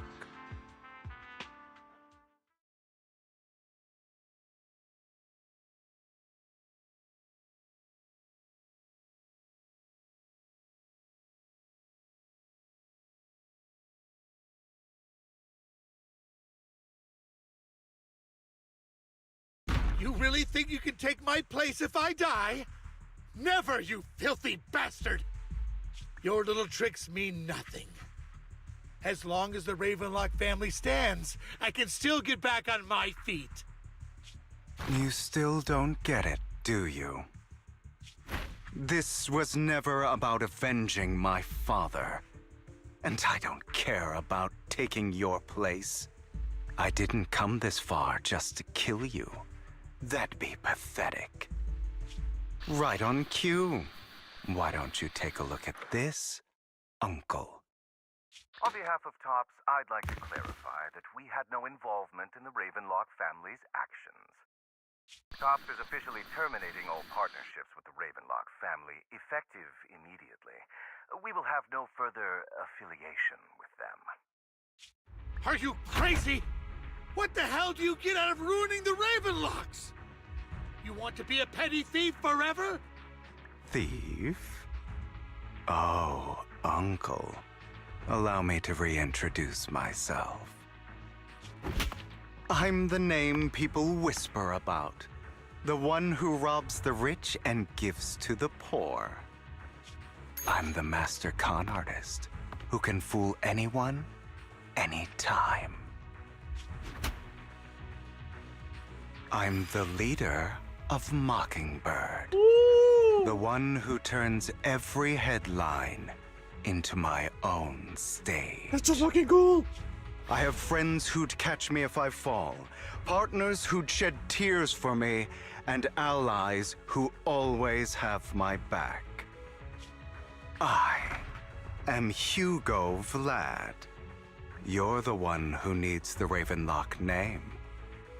I never did. You ungrateful bastard! You should have never been born. You flatter me. Same goes for you, Uncle.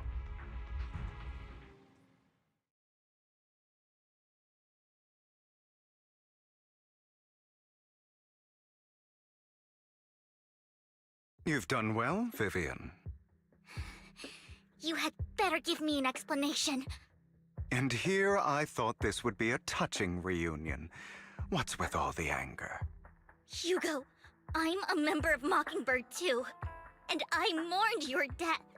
Listen, Vivian. I don't want you or the people you cherish to get caught up in danger because of me. I've always been selfish, so I don't hesitate to use you all as variables in my plans. But it is because I am selfish that I also don't want my failures to affect my treasured companions. In any case, if you were in the same position, would you not make the same decisions? Lycon's taking care of everything outside. We should go. Also, Belle, thank you. And I'm sorry for the whole act where I threatened you. It was the only way for Hartman to drop his guard against you and leave you be. I, Hugo Vlad, am forever indebted to you. Master Proxy, although it is late, there is some important intel that I must give you now. So, Lycon, you knew about Hugo's plan to fake his death? I was simply playing along. After all, I could not determine whether Hugo's plan would pose a threat to you. You are a student of the mayor's late friend, and I am obligated to protect you. You still have that habit of finding awkward excuses when you're embarrassed. Mr. Hugo Vlad, if you have any important intelligence to share, please do so with haste. I need to return to rest before midnight. You two sure are close. For the sake of a certain old fossil's sleep schedule, I'll keep it brief. I learned from Camille that Dina intends to embed the sacrifice core into the sacrifice. Again? Apparently, it will make the sacrifice much stronger. Sacrifices created this way will not retain their minds and will indiscriminately attack all living beings, including their creator. So the Exaltists don't do this. It would bring them no benefit. But Dina's concoction can control people's minds. If a person takes the pill and is injected with the serum Landon left behind, the sacrifice would be under its creator's control. Although the dormant sacrifice has been destroyed, Dina found a batch of that serum her father created and wants to create new sacrifices. Never mind the sacrifice. Hartman's sacrifice core is a fake. We don't know where the real one's gone. The real core has always been here. Here? In Lord Phaethon's video store? Vivian, do you remember when I suggested you give that collectible to our dear proxy? I remember. But that was just an ordinary pendant. And I've met the person who submitted it. She has absolutely no connection to the Exaltists. How about our dear proxy take out that pendant so we can take a look?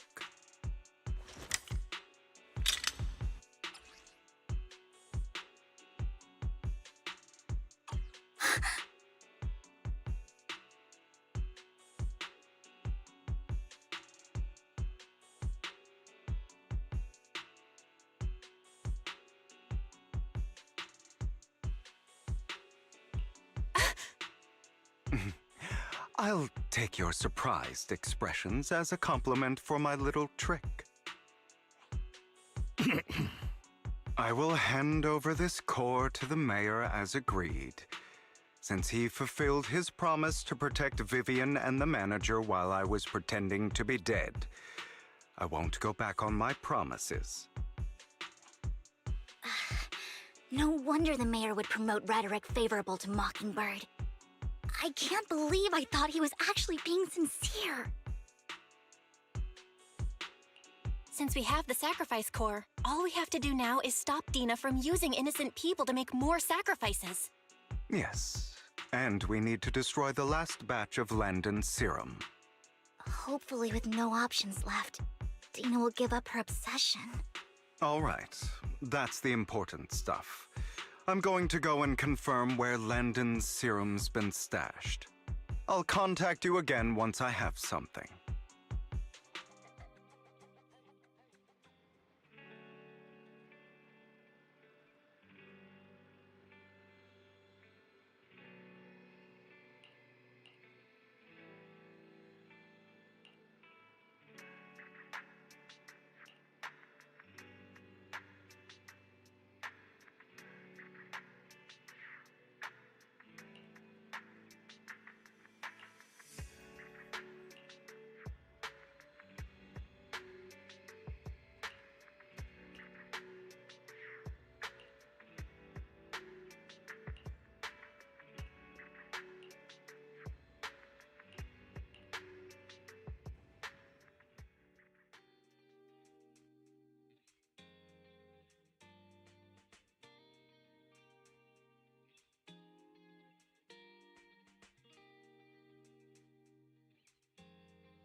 Oh my god, there's more.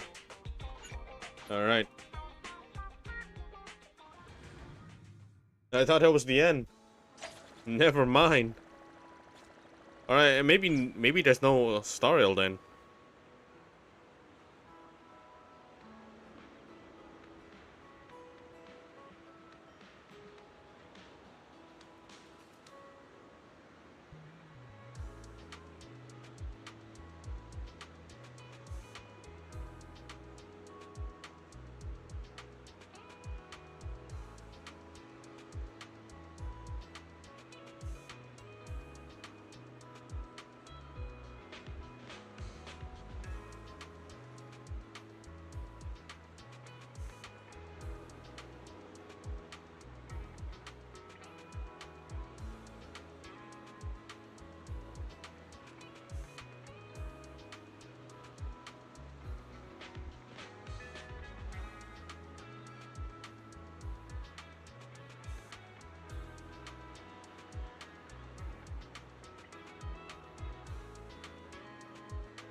Oh my god, I'm playing as Vivian.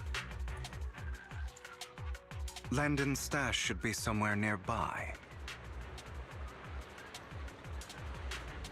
I did some digging. Some of the missing workers were brought here too. Would you like to stand under my parasol with me? Dina's getting ready to make her move.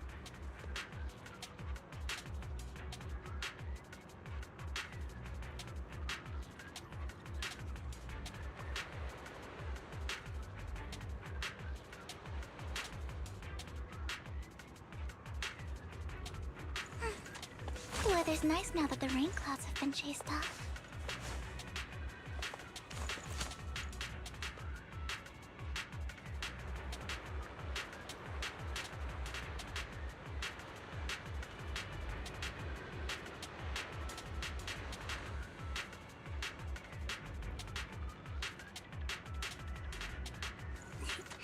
Would you like to stand under my parasol with me?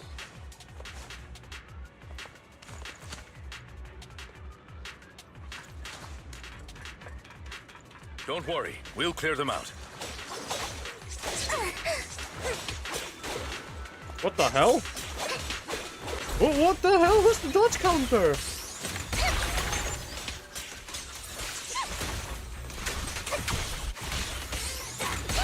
Understood.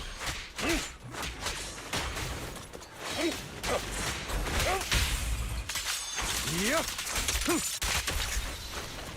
Oh, wait, hold up.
They're trying to destroy the goods! Stop them! Oh, that's so cool! We need to take care of the guards first. In position. Some of the serum is stored in this warehouse. You're not taking anything from here! Yep. Hugo, get the guards first.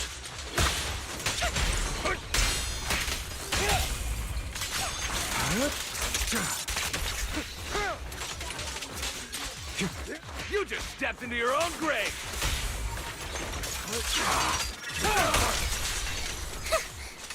Fools. Stay calm.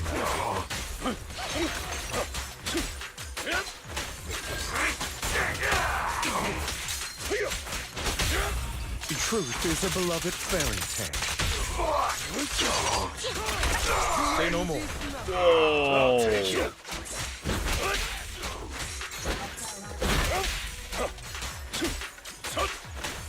Be gone.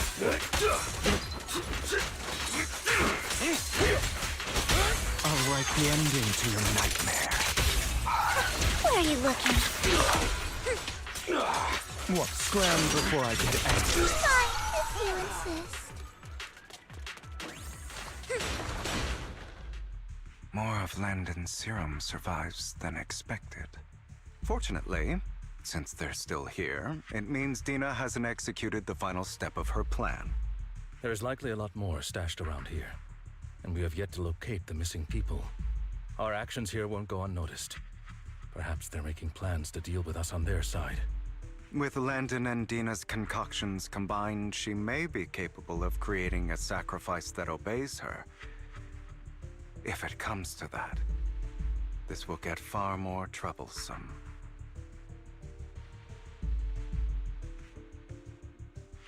How about we split up? Hugo and Lycon will destroy what remains of the substance around here, and Vivian and I will go search elsewhere. Very well. Let's go with your plan. But be careful if you encounter Dina and her people. According to Camille, she's absolutely obsessed with completing her father's dying wish. Who knows what she may try? Let's part ways here for now. And perhaps the other manager could use EOS to guide us. Sure. I've been feeling better these past few days, so just follow me. It's only now that I realize how fortunate we are to have two Lord Faithins. Although, I feel like our work's doubled. In the past, Belle and I would only ever work on the same route. Greater power means more responsibility. And in any case, I'm sure the mayor would be able to provide double compensation. He's a very generous person, after all. Right, Lycon? I will request additional compensation from the mayor. Compensation is just one aspect.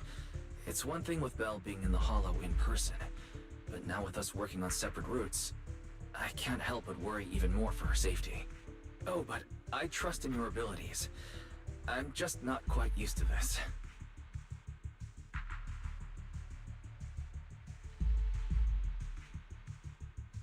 Oh no.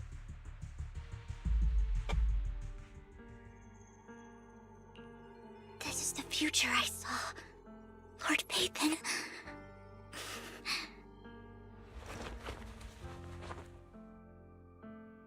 Oh. I'm sorry. This time, I will make sure the future I saw does not come to pass. I don't want to bring you misfortune. That's all I wish for.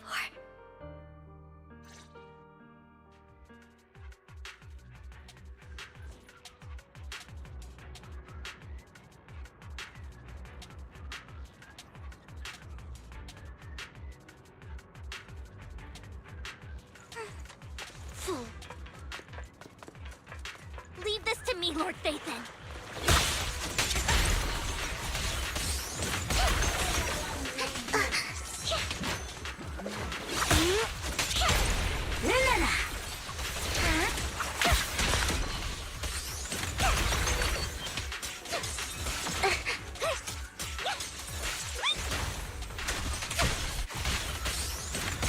Wait, how am I supposed to use these guard feathers then? If it's there.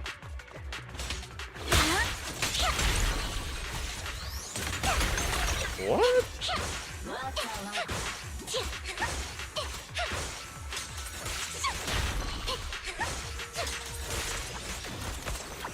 Lord Phaethon, there might be more serum here. How dare you steal from Lady Dina! Oh, I Try get to it. go easy on you. No promises. Yeah?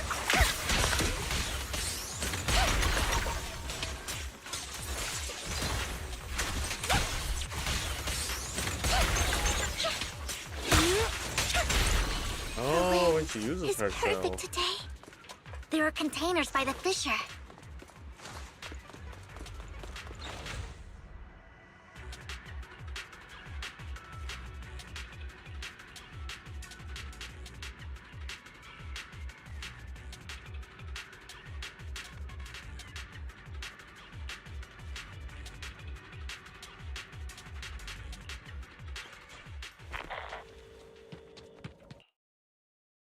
It must have been tough for you to find this place. Vivian, if you had stayed out of it, I wouldn't be so eager to get rid of you. Those people have been taken to safety. You're all out of options. They're just mere test subjects. So what if they get away? There will always be people consumed by greed, and therefore, they will come willingly to me. In any case, what are a few sacrifices in comparison to the completion of Father's grand ambition? Dina, you deceived those people. They didn't come willingly to you. You tricked them, just like Landon did back then. Deceived? Father gave hope to those who had everything taken from them by the Hollows. Vivian, you once rejoiced at the hope Father offered you, too. Before Father took you in, you were no more than an omen of disaster that no one wanted. It was Father who gave you shelter and a purpose for existing. Do you remember the first time you bestowed a blessing under Father's guidance? How did you feel when that person looked at you with adoration and gratefulness? That was the first time you felt hope. Like your existence had a purpose, right? Don't forget that it was Father who, through what you call deception, gave you hope.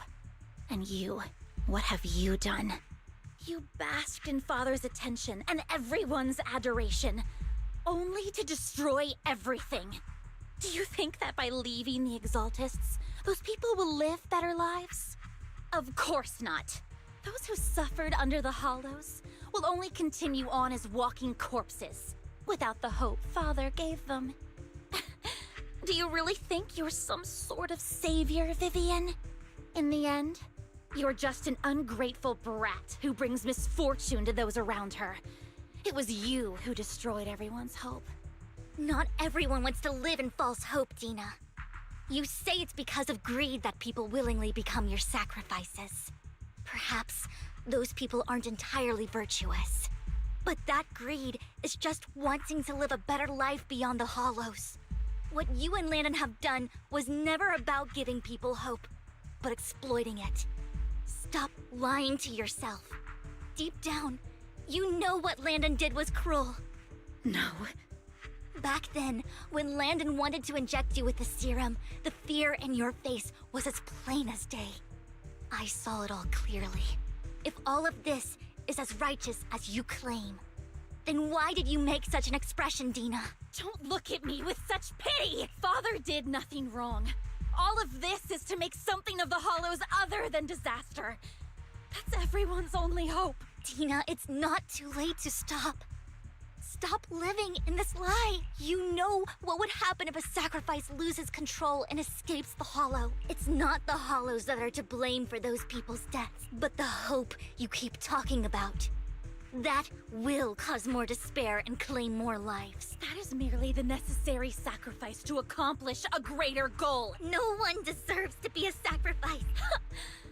Your hypocritical magnanimity disgusts trust me. Oh, so I can always so that's go how you and pronounce get more it. test subjects if they've escaped. And I will be able to replicate Father's serum with enough time. With you gone, I'll be able to complete Father's gift to the Creator and fulfill his last wish. Camille, release the failed subjects. Oh, that's fucked up. Lady Dina. Camille, are you going to do what you did before? You keep saying you'll follow the Creator, but it's all lies. Lady Dina, the Hollows took my family from me. I understand that there's no way to get back what I've lost. It was Lord Landon who told me that the Creator would guide me. One day, Hollows will no longer be disasters. Everyone will be able to survive inside them. I look forward to the day when this hope becomes reality. I watched you grow up, and I know that you've always looked up to your father. He gives you hope, and I destroyed that hope with my own hands. I know the pain of loss, so I've always felt guilty. I want to atone for the hope I destroyed. But Dina, I don't want to ruin more lives. And I don't want to continue watching you destroy yourself. Vivian is right. Not everyone wants to live in false hope. So, please, stop. Camille, are you abandoning me too? I'm not abandoning you. I just don't want to see you go past the point of no return. The point of no return? I passed that point ages ago. No, Dina. You can still turn back. I'll be your way back. Where are you going, Camille? I made a deal with Hugo and the mayor. If someone needs to take the fall for this, let it be me. No. I did Wait. it. All of it. Hold up. I've been forcing Landon's only daughter, Dina, to research how to create sacrifices. Wait. I colluded with the Ravenlock family for my own gain. Everything Dina did was under duress. Since I've kept her captive for so long, she doesn't have the skills to survive as an independent member of society. She'll need a caretaker and teacher. Someone who will look after her and educate her. No! I refuse, Camille! I refuse to accept this! Dina, I'm going to dispose of those failed subjects. I won't allow it! You'll die! I won't allow it! You can't leave me. I command you! You've always followed my orders, and you will follow them now! It wasn't your orders that I've been following. My younger sister, who was stolen from me by the Hollows, also had such beautiful red hair. When Landon told me the Creator could bring me hope, you were standing there, right behind him. I was certain, then and there, that this was the hope the Creator had given me. Start over, Dina. You still have so long, so much time. You'll make friends, find people who love you, and make many beautiful memories. That's not what I want! Camille, you're not allowed to die! I won't allow it! I won't allow it! Goodbye, Oh my Dina. God, Dina's voice acting is so good. I'm sorry, Vivian. I'll leave the rest to you. That's impressive. Camille resolutely walked towards the fissure, as Dina stares after her disappearing figure. For a moment, she also walks forward. Vivian is about to stop her, but Dina uses the control to open the container door. Ethereals surge out, blocking the path. Let's take out these ethereals first. Hey, wait, what? Did she... Oh. We can't let Camille's efforts go to waste. Wait, what do you mean? She died? Don't touch me. Oh.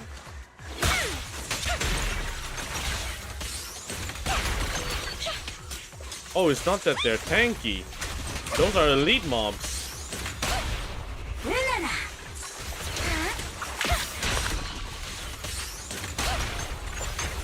Let's go after Dina, Lord Phaethon.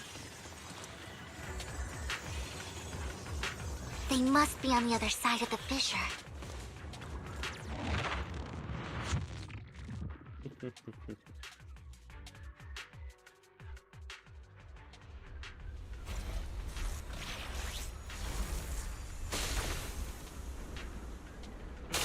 Oh! Oh! Oh! Oh. Are you satisfied now, Vivian? You were the one who brought yourself to this point. You're saying this is all my fault? Losing my father, losing Camille. I wish you had never come into my life. At first, when Father brought you home, I was happy. There are so many Exaltists. Yet Father never allowed me to get too close with any of them. I never had any friends either. But when Father brought you back, he told me to take good care of you. That you were my first friend. I was also so happy the first time you took my place in helping Father select a person to receive the blessing, because it meant you were different from all those other people. You could stay with me, but soon I grew jealous. You took the attention that should have belonged to me. You even took Father's love from me. It's only because of my ability that Landon... I know, but... Vivian, jealousy is something you cannot control. Of course, the same goes for fear and hatred. I was terrified that one day you would look at me and shed tears. I knew if that day ever came, Father would not hesitate to force the blessing upon me. And when that day did come, I hated you for causing my father's death. Tina, you knew everything about what happened back then, so... why are you still defending Landon? And why didn't you tell me back then? If I had known earlier, maybe I could have found a way. Because it's the only thing that makes me more special than you, no? It proves I had Father's trust. I was more useful to him. Vivian, you said you wandered without a home ever since you were young. Hated by anyone you encountered. You were happy to gain recognition from everyone and help Father when you were among the Exaltists. But in the end, you discovered you were being used, so you felt betrayed and hurt. Then, what about me? All I ever had was my father. I've never known a life outside of the Exaltists. Ever since I was young, my only purpose was to help Father select who was to be blessed. The only purpose I had was my father and the Exaltists. I've never been taught anything else, Vivian. It is what little value I have, and have ever had. In the end, you took even that from me, and completely destroyed it. You think you're doing good and fighting evil. You've only managed to affect a small part of your world. But have you ever wondered if maybe that's all there is to my world? I never wanted to hurt you. You were also my first friend. And that's why I wanted to save you back then. Save me? You and Camille all talk about saving me. Why don't you understand? To me, loss is so much more painful than death. Tina, you can start over. Everything Camille did was so you could live on. Let's leave the Hollow together. There are so many amazing places in New Eridu. This time, I'll take care of you. I've also met so many amazing people. I'm sure they'll love you too. Okay, Tina? Vivian, I can't forgive you. And I don't want to forgive you. I have nothing left. If what little hatred I do still harbor were taken from me, well, girl, I refuse to be so pitiful. I won't apologize, Vivian. Closes her eyes, injects a vial of the serum into her own arm, ether crystal appear on the body, a sign of corruption. Girl. I don't want to hate myself. Oh my god. So I can only hate you for killing my father, and hate Camille for leaving me. That's just the kind of person I am. Hateful and despicable. I refuse to owe anyone anything. I refuse to feel regret. I won't. Vivian, I will keep hating you. I will take all who are precious to you. I will also hate Camille. So I won't do as she wished and start a new life. All this because your father, dude. Vivian, if you had never existed, if I had never, you would be... Lord Phaethon, please do not interfere. She was my first friend. I'm going to bid her farewell. I can't believe it. What the fuck? That's what she became? Dina, soon the pain will be over. Lord Phaethon, don't come any closer.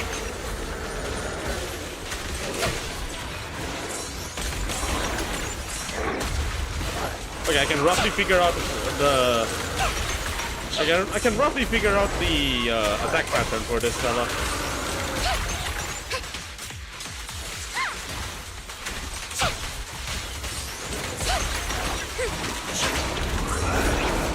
But it's hard to dodge when you land, actually.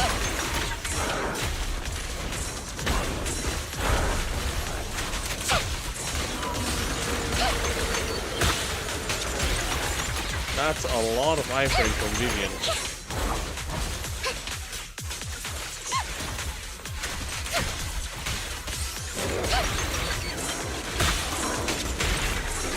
Notice me, Lord Phaethon.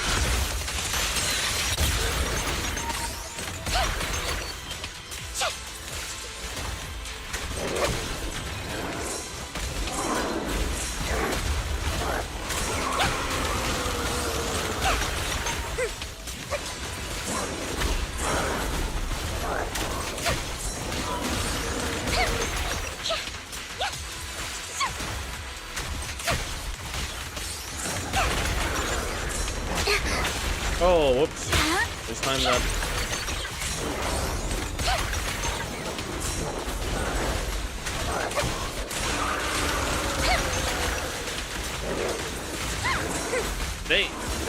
They could use some work on that attack. Because it never hits. Not worth my time.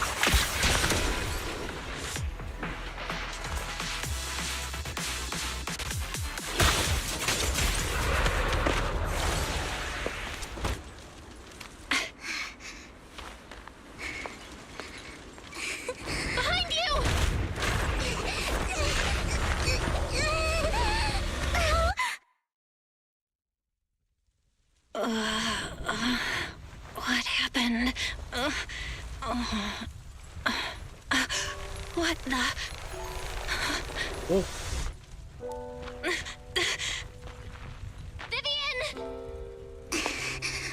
Belle, don't come near me. This is my own choice. Oh.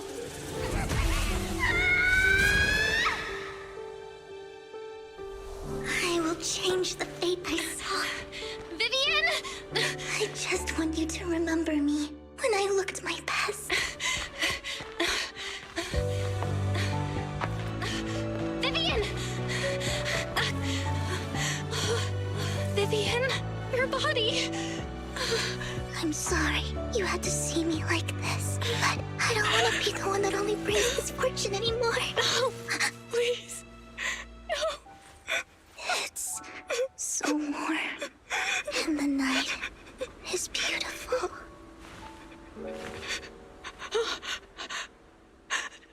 Vivian?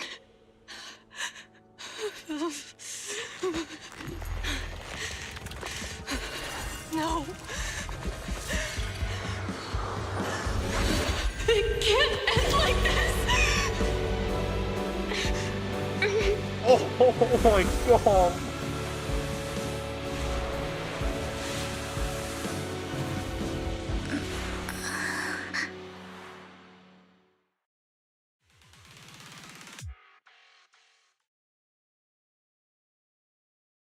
Oh my god.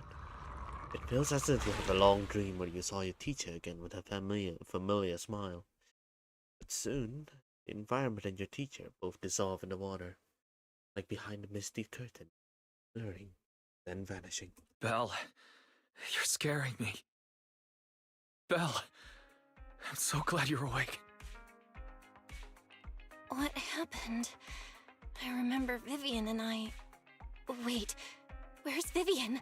She injected herself with Landon's serum! Hugo and Lycon brought you out of the Hollow. You were in a coma and... I'm so glad you're safe. And you said Vivian used the serum on herself? But she looked fine to me, barring a couple of scratches. Hugo sent a message earlier saying he got her checked over, and she was alright. Can you recall what happened? The situation was dire, so Vivian used the serum on herself to defeat the ethereals. I saw the crystallization process starting to occur, and then I can't describe it, but I think I saw something. At the time, all I was thinking about was wanting to remove the crystals from Vivian. I don't even know what I did. But then I passed out, I guess. What happened after that? When I led Hugo and Lycon there, it was just you and Vivian lying on the ground. We didn't see anything else. Never mind that for now. Belle, do you feel any discomfort? Just a bit dizzy. For tonight, just get some rest. Hugo and Vivian said they'll come over tomorrow, so we'll discuss everything then. Okay. Good night then. This time, there are no strange sound or sights in your dream. You sleep peacefully throughout the night. Shortly after you wake, Vivian, Hugo, and Lycon arrive at the video store. Lord Phaethon! How are you feeling? No headaches? Leg pains? Heart palpitations? Loss of appetite? Vivian? I was just so worried. Sorry. Anyway, Lord Phaethon, I'm so glad you're okay. What happened this time was all my fault. You only became an ethereal to defeat Dina.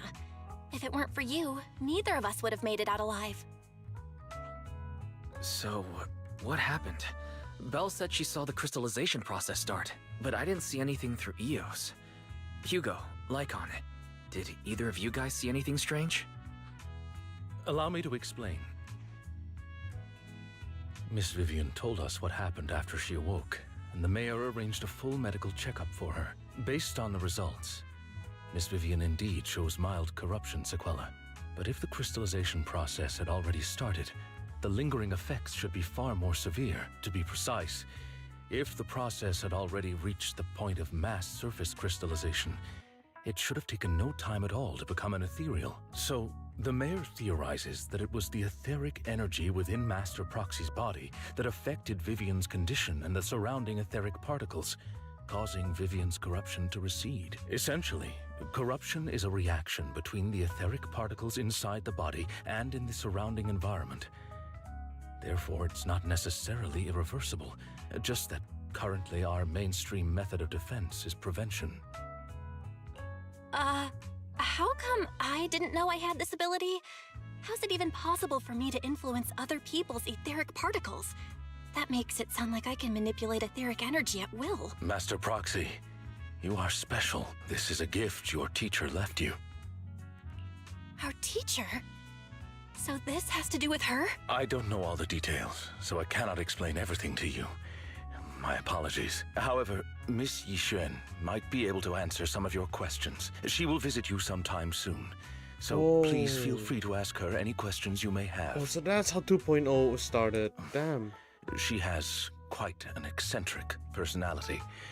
If she causes you any inconvenience... If she causes trouble, can I file a complaint about her to you? Master Proxy, you have always been a people person, so I trust you will handle things just fine. That just makes me more worried. In any case, the mayor has asked me to give everyone his most sincere gratitude. Unfortunately, the mayor could not come personally, but has promised everyone a favor. Provided it's within his means, he will offer his unconditional assistance once. There is no time limit on this favor. Unconditional, What if I wanted his position as mayor? If that is what you desire, then the mayor and his subordinates will be first in line to vote for you in the next election. As for the other votes, you'll have to work for them on your own. But should you assume office, I hope you take full responsibility for handling all day-to-day matters and lead by example. By sheer happenstance, the mayor has provided you with a copy of his current assignment, the City Waste Sorting and Processing proposal. Old fox. Well, can I request Lord Phaethon's? The mayor imagined you might ask. I have prepared all the necessary documents, and the ceremony expenses will be covered by the mayor as a gift. As long as Master Proxy agrees, we can sign and process the documents immediately. But this matter requires mutual consent and cannot involve coercion, confinement, or one party's lack of consciousness. Stop! I would never do that to Lord Phaethon! What? But this matter requires mutual consent and cannot involve coercion, confinement, or one party's lack of consciousness.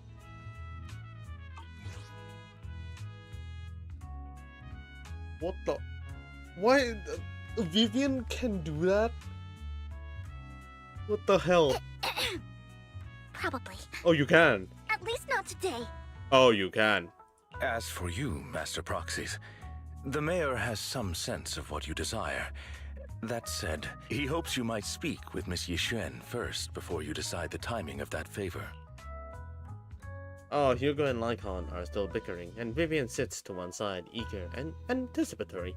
As always, you can smell the aroma of noodles from the neighboring noodle shop, and hear snippets of Elfie's music from her store. Thank goodness. Time goes on, but there will always be friends by your side. After eating, Hugo, Lycon, and Vivian take their leave. Well, are you feeling alright? Lycon said you could control ether particles, and it was a gift from our teacher. Keep thinking about it. And that Miss Yixuan. We should investigate her. But let's not talk about that for now. You've only just started to feel better. You should get some rest. I'll be there with you, whatever happens in the future.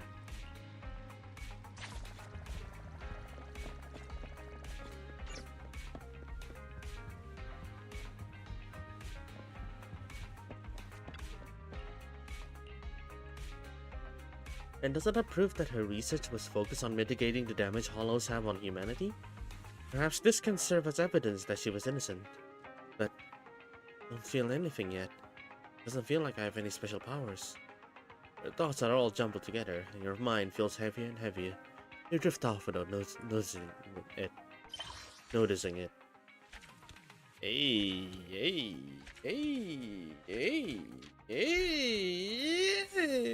Pretty cool. Okay, that's gonna go into Yixuan. That's definitely going. That's a Yixuan funding. New Eridu continues to coexist with sacrifices, and neither daily life nor hidden crisis ever cease. New stories on the distant horizons are surely exciting, but one should also cherish each passing day, present or past.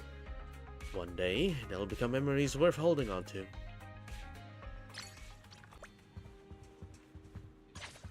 Talk to Ice. There's more?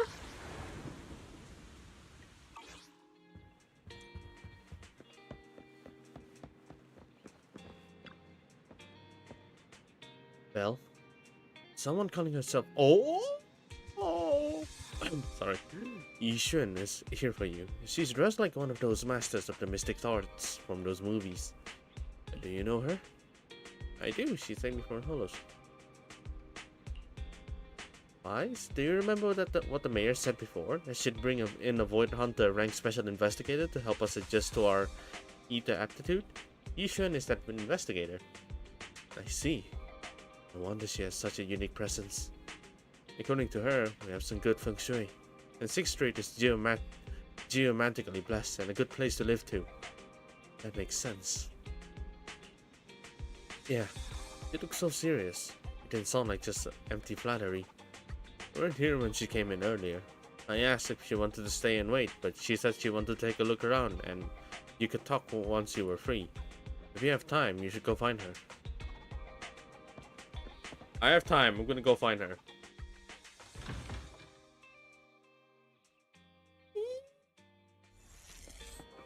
Hello, Yishun.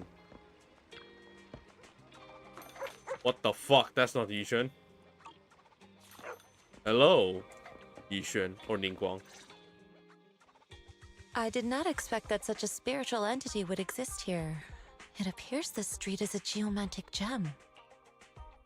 A spiritual entity? His name is Howl, and I guess you could say he's a neighbor of mine. Is there something special about him? No, I was simply a bit surprised. It's rare to find such an intelligent individual of this breed. Even huskies can be really smart. Howl is proof. You're right. Yet, being overly intelligent comes at a price. It must stay here for prolonged periods of time, parted from its owner and unable to move about freely. Both a blessing and a curse. However, it seems quite happy. We've strayed a bit off topic. Since you're back, let's discuss our partnership.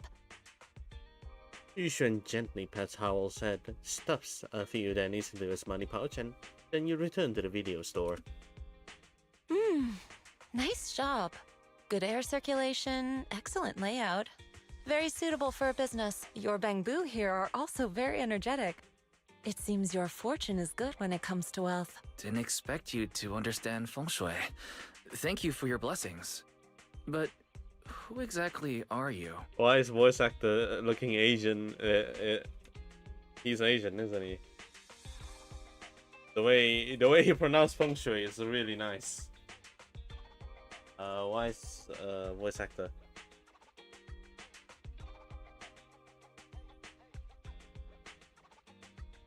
English.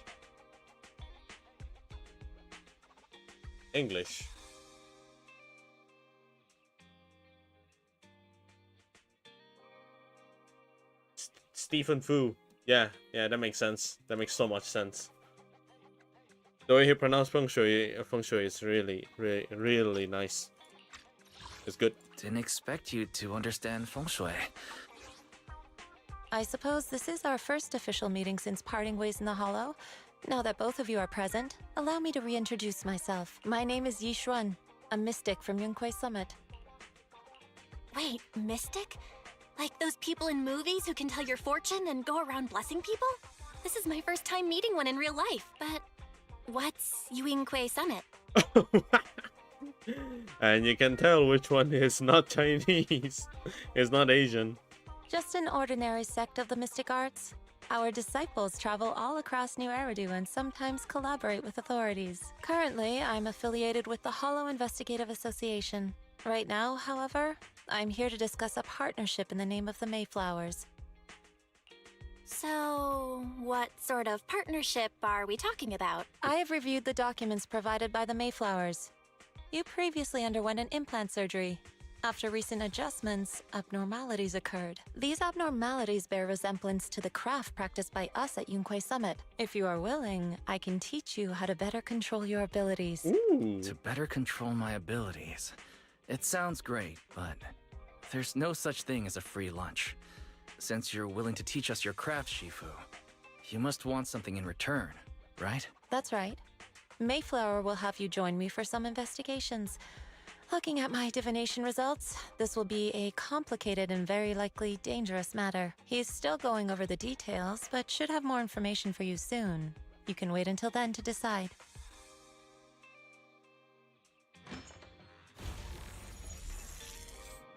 Well, let's leave it at that. The weather is nice today, perfect for going out.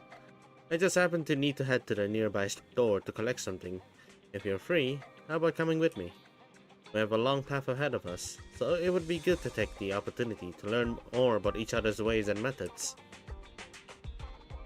Sounds good, then let's go. Let's go. Yushan Shifu, where's the store? It's at Lumina Square. It's called Puyan. Oh, I know that store, but hasn't it been closed for ages now? Is that okay? It matters not. Whatever the situation, let's head over first. It's been ages since I last came to the Janus border, and I'd like to take a look around. Just tell me when you're heading to Lumina Square. We can meet up there. You should not say goodbye to you and leave 6th Street. Why do I feel like this is gonna take another 30 minutes? I actually don't have time to star rail, huh? Man. At least I caught up. Please help me check my fortune. Here's my palm. Look, doesn't this thick wealth line mean I'm about to strike it rich?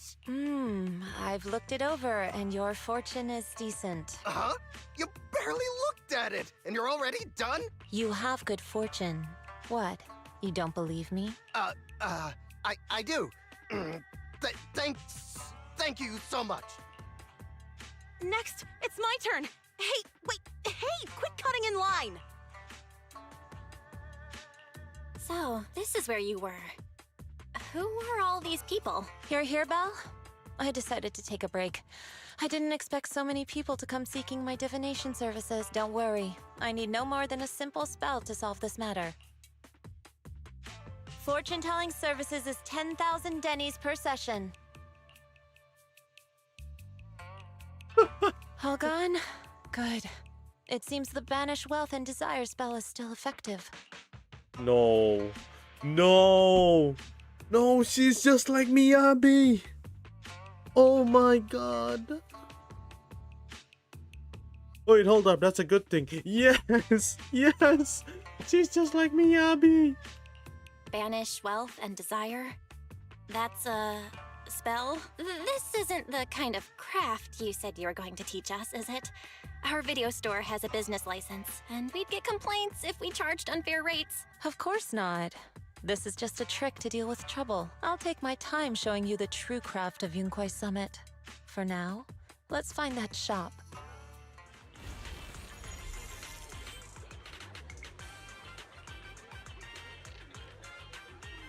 Immortal in the flesh?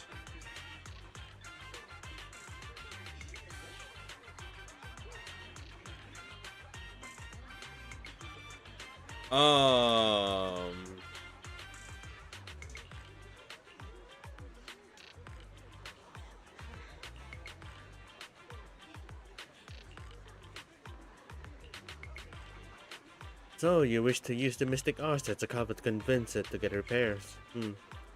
It shouldn't be difficult. Do you know any place nearby that does repairs? There's no need for that. I can check it over first. If there's no major hardware issue, I can do some debugging and adjustments.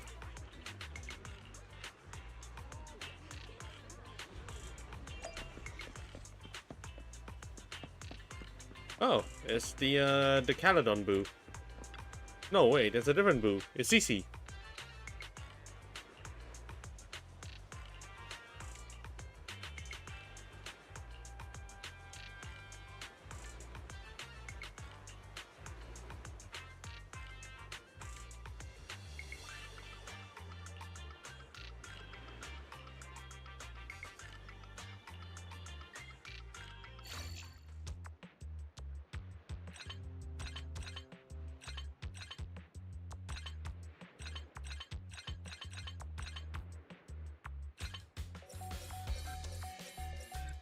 Oh.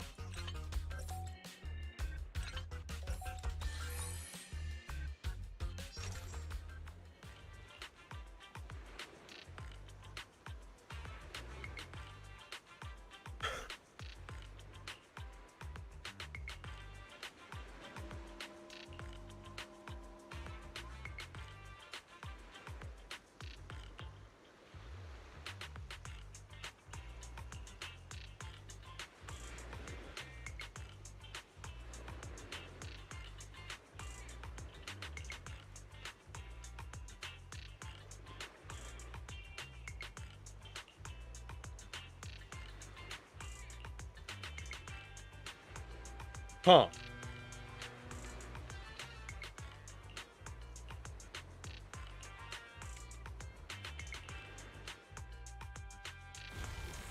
Yishuan Shifu. The store is right up ahead. God Yes, damn. this is the place.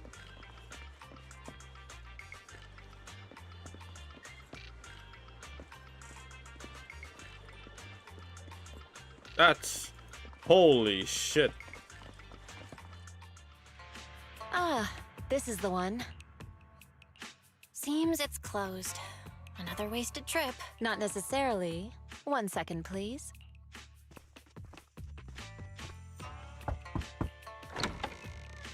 Huh? Huh? Is there someone inside? Relax. The boss prefers to do business with people they know. They like their peace and quiet, so they rarely open for customers. I'm an old acquaintance and just wanted to retrieve something. What a strange private business. Shifu, what exactly are you retrieving? Just some things needed for our future investigations. You'll know in time. Really? Shifu, I feel like you're always so mysterious. Rest assured, I'm not hiding anything from you. It's simply because the correct time has not yet arrived, so there is no need to rush. Since we've already obtained what we came for, let's part ways here. There will be plenty of time in the future. We will certainly meet again. Oh, it just ended like that. Okay.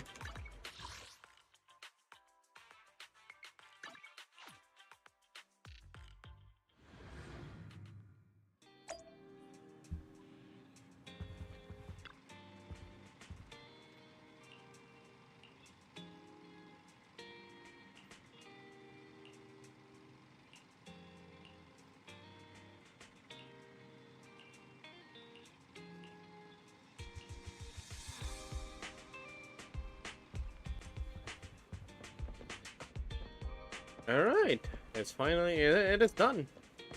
It was kind of nice. I feel it's kind of nice. So this thing is completely finished.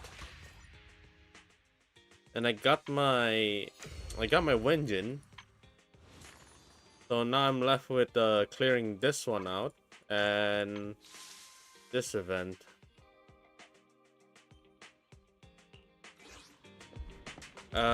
I think I'm just gonna do that off stream, probably. Yeah, it's definitely off stream. 500 revenue, huh? It's one of those games again. Okay, I'll do that off stream and just, well, there's nothing much to do anymore. ZenZero is just gonna be a story mode kind of thing. So that's a Stariel, I think? I don't have time for Stariel now. Yeah. Alright.